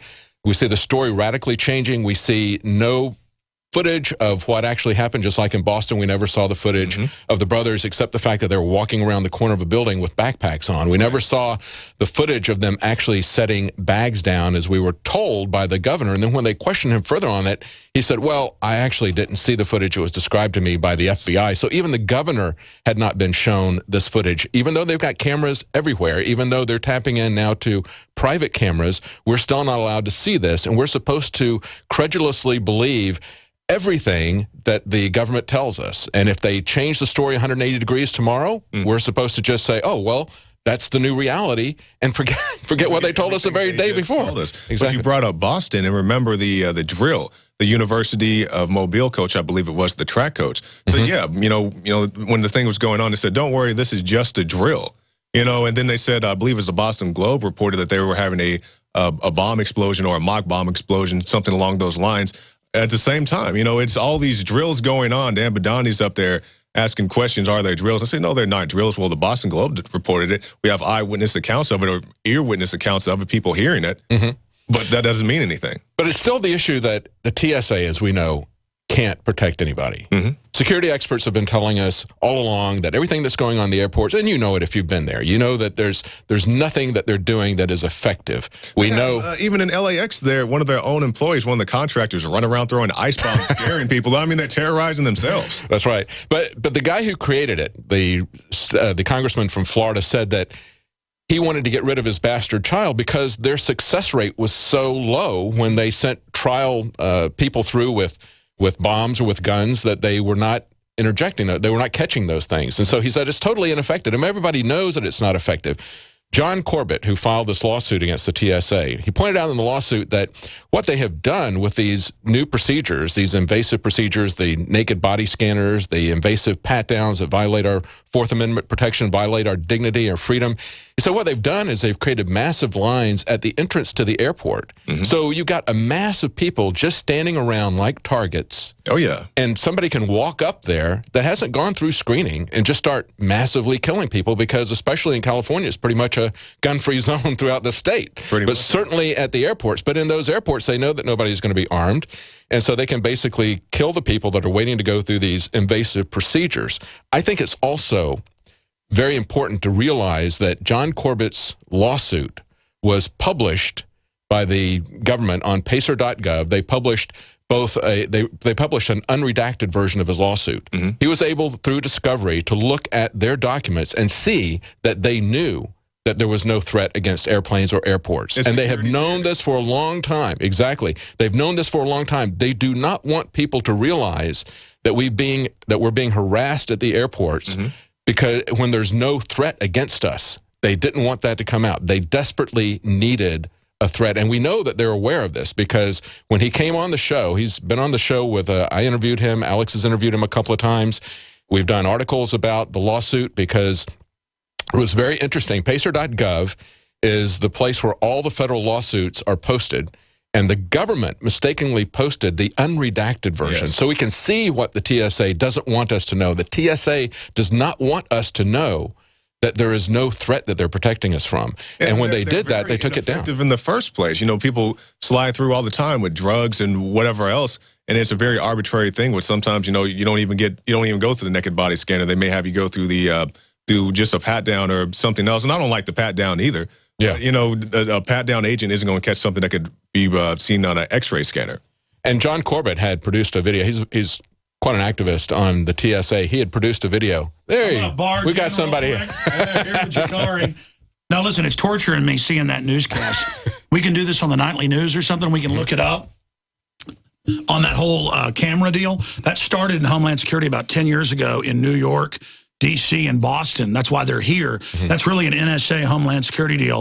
And then they're trying to make it the law that if you're a business, you've got to wire through or you get insurance discounts, including cameras inside. And I remember when they first put these cameras in 20 years ago, oh, it's never for surveillance, it's for traffic. So the whole point is the government staging the terror attacks. Right. So, I mean, I just saw you guys talking about it. And, you know, for me, that's really the big point here is that we need to understand that Arte Saveda is definitely on the tip of the spear right into Texas with the feds to bring in these control grids. That you can believe if, just like the Boston bombing, they had thousands of cameras and then they cover up all the contractors and the backpacks and the Saudis and the dead bodies. And, I mean, they staged it. Right. Okay? And the Boston police covered it up. Our reporter was there. They came in the Secret Service, said, shut up, don't ask questions, FBI. And the government did that, period. It's a false flag, just like Gladio. It's on record. We proved it. And they can, you know, we know what they've done. So getting back to the TSA, we've got that contest going, $10,000 to do a video on the TSA and NSA since they're trying to go after folks saying you can't criticize them.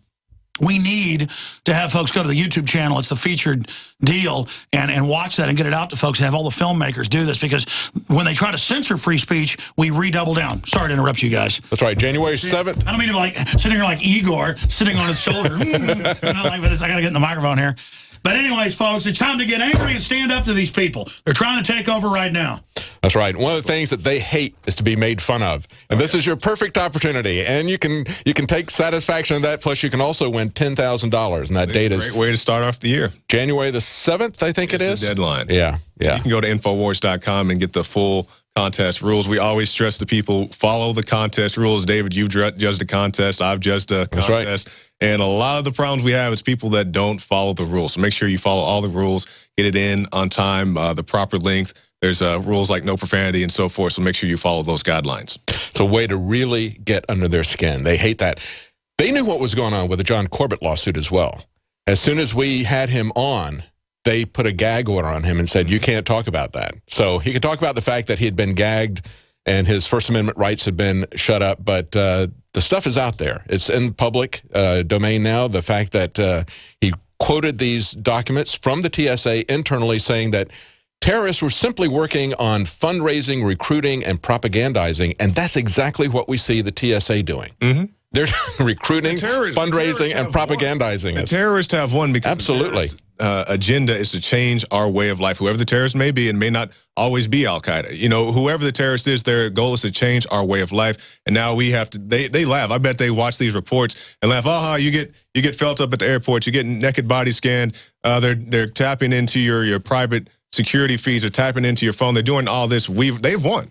That's right. And we see the metastasizing security state, as Alex pointed out, having these cameras everywhere and feeding them back to the government, to their fusion centers so that they can watch us. It's an absolute total surveillance state. It's everything in your digital life, everything in your physical life. They want to track your cars. They want to know how much you've driven, where you've driven, when you've driven. They want to tax you, and they want to control you. Oh, yeah, they want to control your internet searches. That's right. All of that. Yeah. Now, David, I have some more news. When we're talking about these drills at LAX, and I just want to bring people's attention. I've gotten some emails and some things on the tip share telling us about drills that are going on this very weekend here in the state of Texas. Now, these are in the Dallas-Fort Worth area. And from what I understand, it's multiple drills at multiple locations, so I don't know all the details on it. And here's one, if we can pull up that article from the Arlington Voice. Amid opposition, council approves Urban Shield exercise. Now, Urban Shield also did a drill in Boston before the Boston bombing, and we saw how effective that was at actually stopping a terrorist event. They just had an Urban Shield in California towards the end of October, too. Yes. So, I mean, these things are... And then we had a shooting in L.A. Yeah. Wasn't in exactly the same area, but it's kind of interesting. Similar things. Now, if you look, the article says, Urban Shield is described as a full-scale exercise meant to test North Texas's ability to respond to simultaneous terrorist attacks in emergency scenarios. And I know we're going to break, so we can talk a little bit more about this on the other side. That's right. We'll be right back. I'm here in studio with Jakari Jackson, and we're talking about the burgeoning, metastasizing police state. Cameras everywhere and drills constantly being conducted against you. We'll be right back.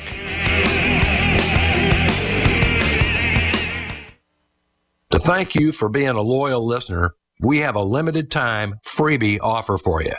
Claim your free heirloom tomato seeds, just pay shipping, right now at 123freeseeds.com. These aren't ordinary seeds. These are heirloom, non-genetically modified super seeds that are open pollinated and can be grown, harvested, and replanted endlessly. These survival seeds are actually more valuable than gold in a crisis. Go to 123freeseeds.com and you can get an airtight storage packet of 150 super seeds free while supplies last to say thank you for being a loyal listener. First come, first served. Just cover shipping.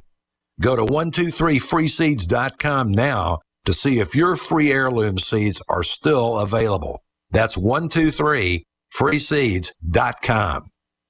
My name is Josh. One World Way is the best in the market, hands down. I'm in the U.S. Navy, and I live a very active lifestyle. Being a vegetarian, it's hard getting all the protein I need. I tried the vegan protein powders, and I just wasn't feeling any change. The Meathead supplement store whey protein kind of worked for a bit, but it left me feeling bloated, and my digestion seemed to slow down. By some divine stroke of luck, I heard a commercial of One World Way on the radio, and it struck my interest. I have to tell you, I am so glad I got it. I have been taking it for a week, and the results are amazing. I don't feel tired when I have to get up at 4:30 a.m. I look and feel better. I recover faster from my 2 workouts a day.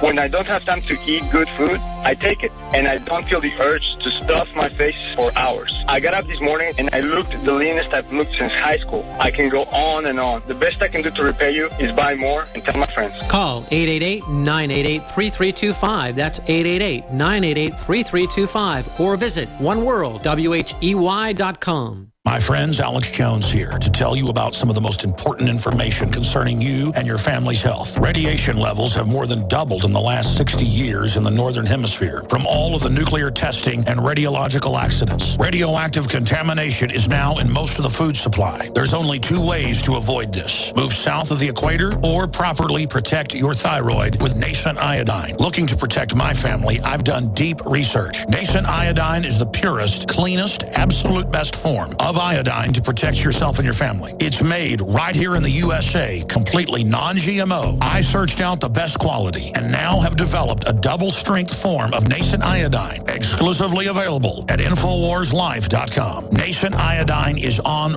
record as one of the only safe ways to detox from fluoride poisoning. Survival Shield Nascent Iodine. Secure your super high-quality nascent iodine today at InfoWarsLife.com. That's InfoWarsLife.com.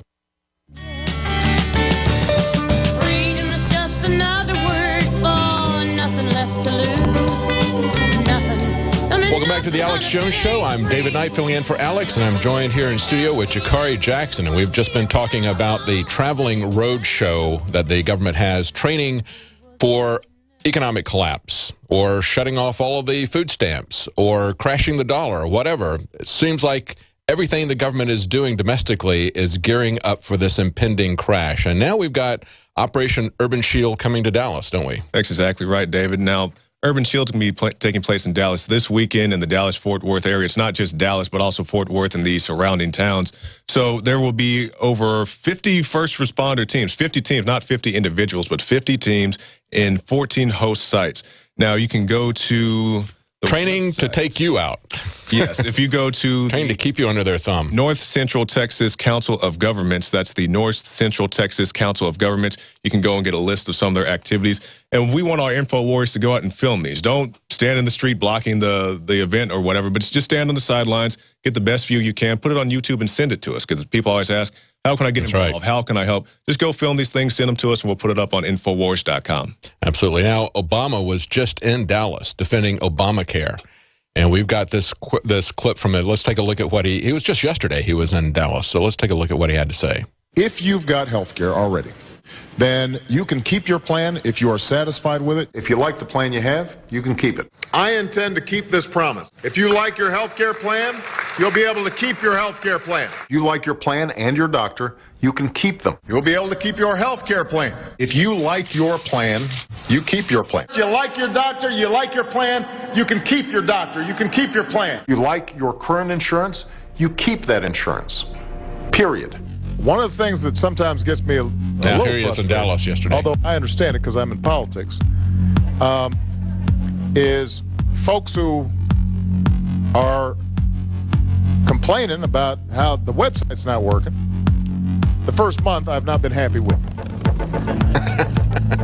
You've all heard about the website woes.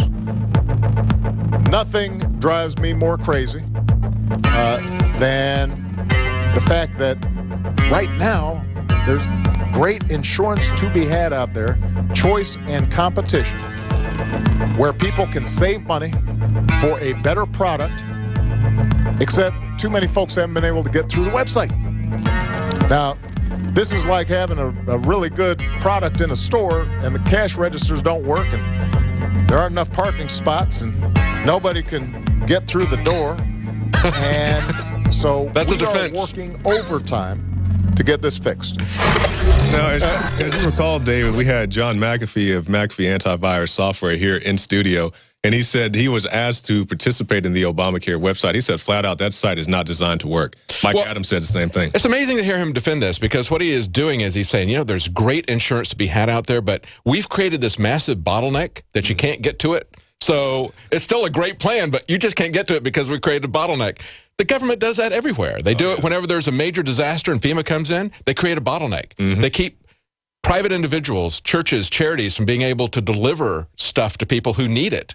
They always create this bottleneck, and that's all this website, that's all Obamacare is. But, you know, I mentioned at the beginning of the program, what we're getting now are the unelection returns. You know, it's not just the election that was Tuesday, but we're finding out that you got 900,000 people kicked out of their plans that they wanted, plans that they chose, plans that they thought were good, plans that, in fact, were better because they had deductibles that were anywhere from 2 to 5 times cheaper. They had insurance monthly payments that were 2 to 5 times cheaper as well. We see another 250,000 people unelected from their choices in California and Colorado. So it's going on everywhere.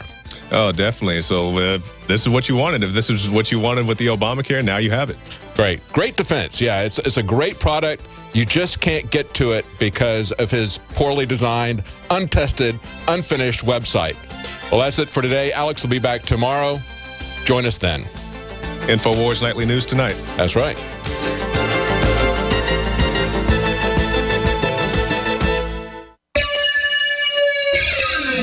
Thank you for listening to GCN. Visit GCNlive.com today. Introducing Pro One. All of your filtration in one system, portable, on the go. No more do you have 2 or 3 filters to just reduce sodium fluoride. You have a system that cuts out the sodium fluoride and up to 95% of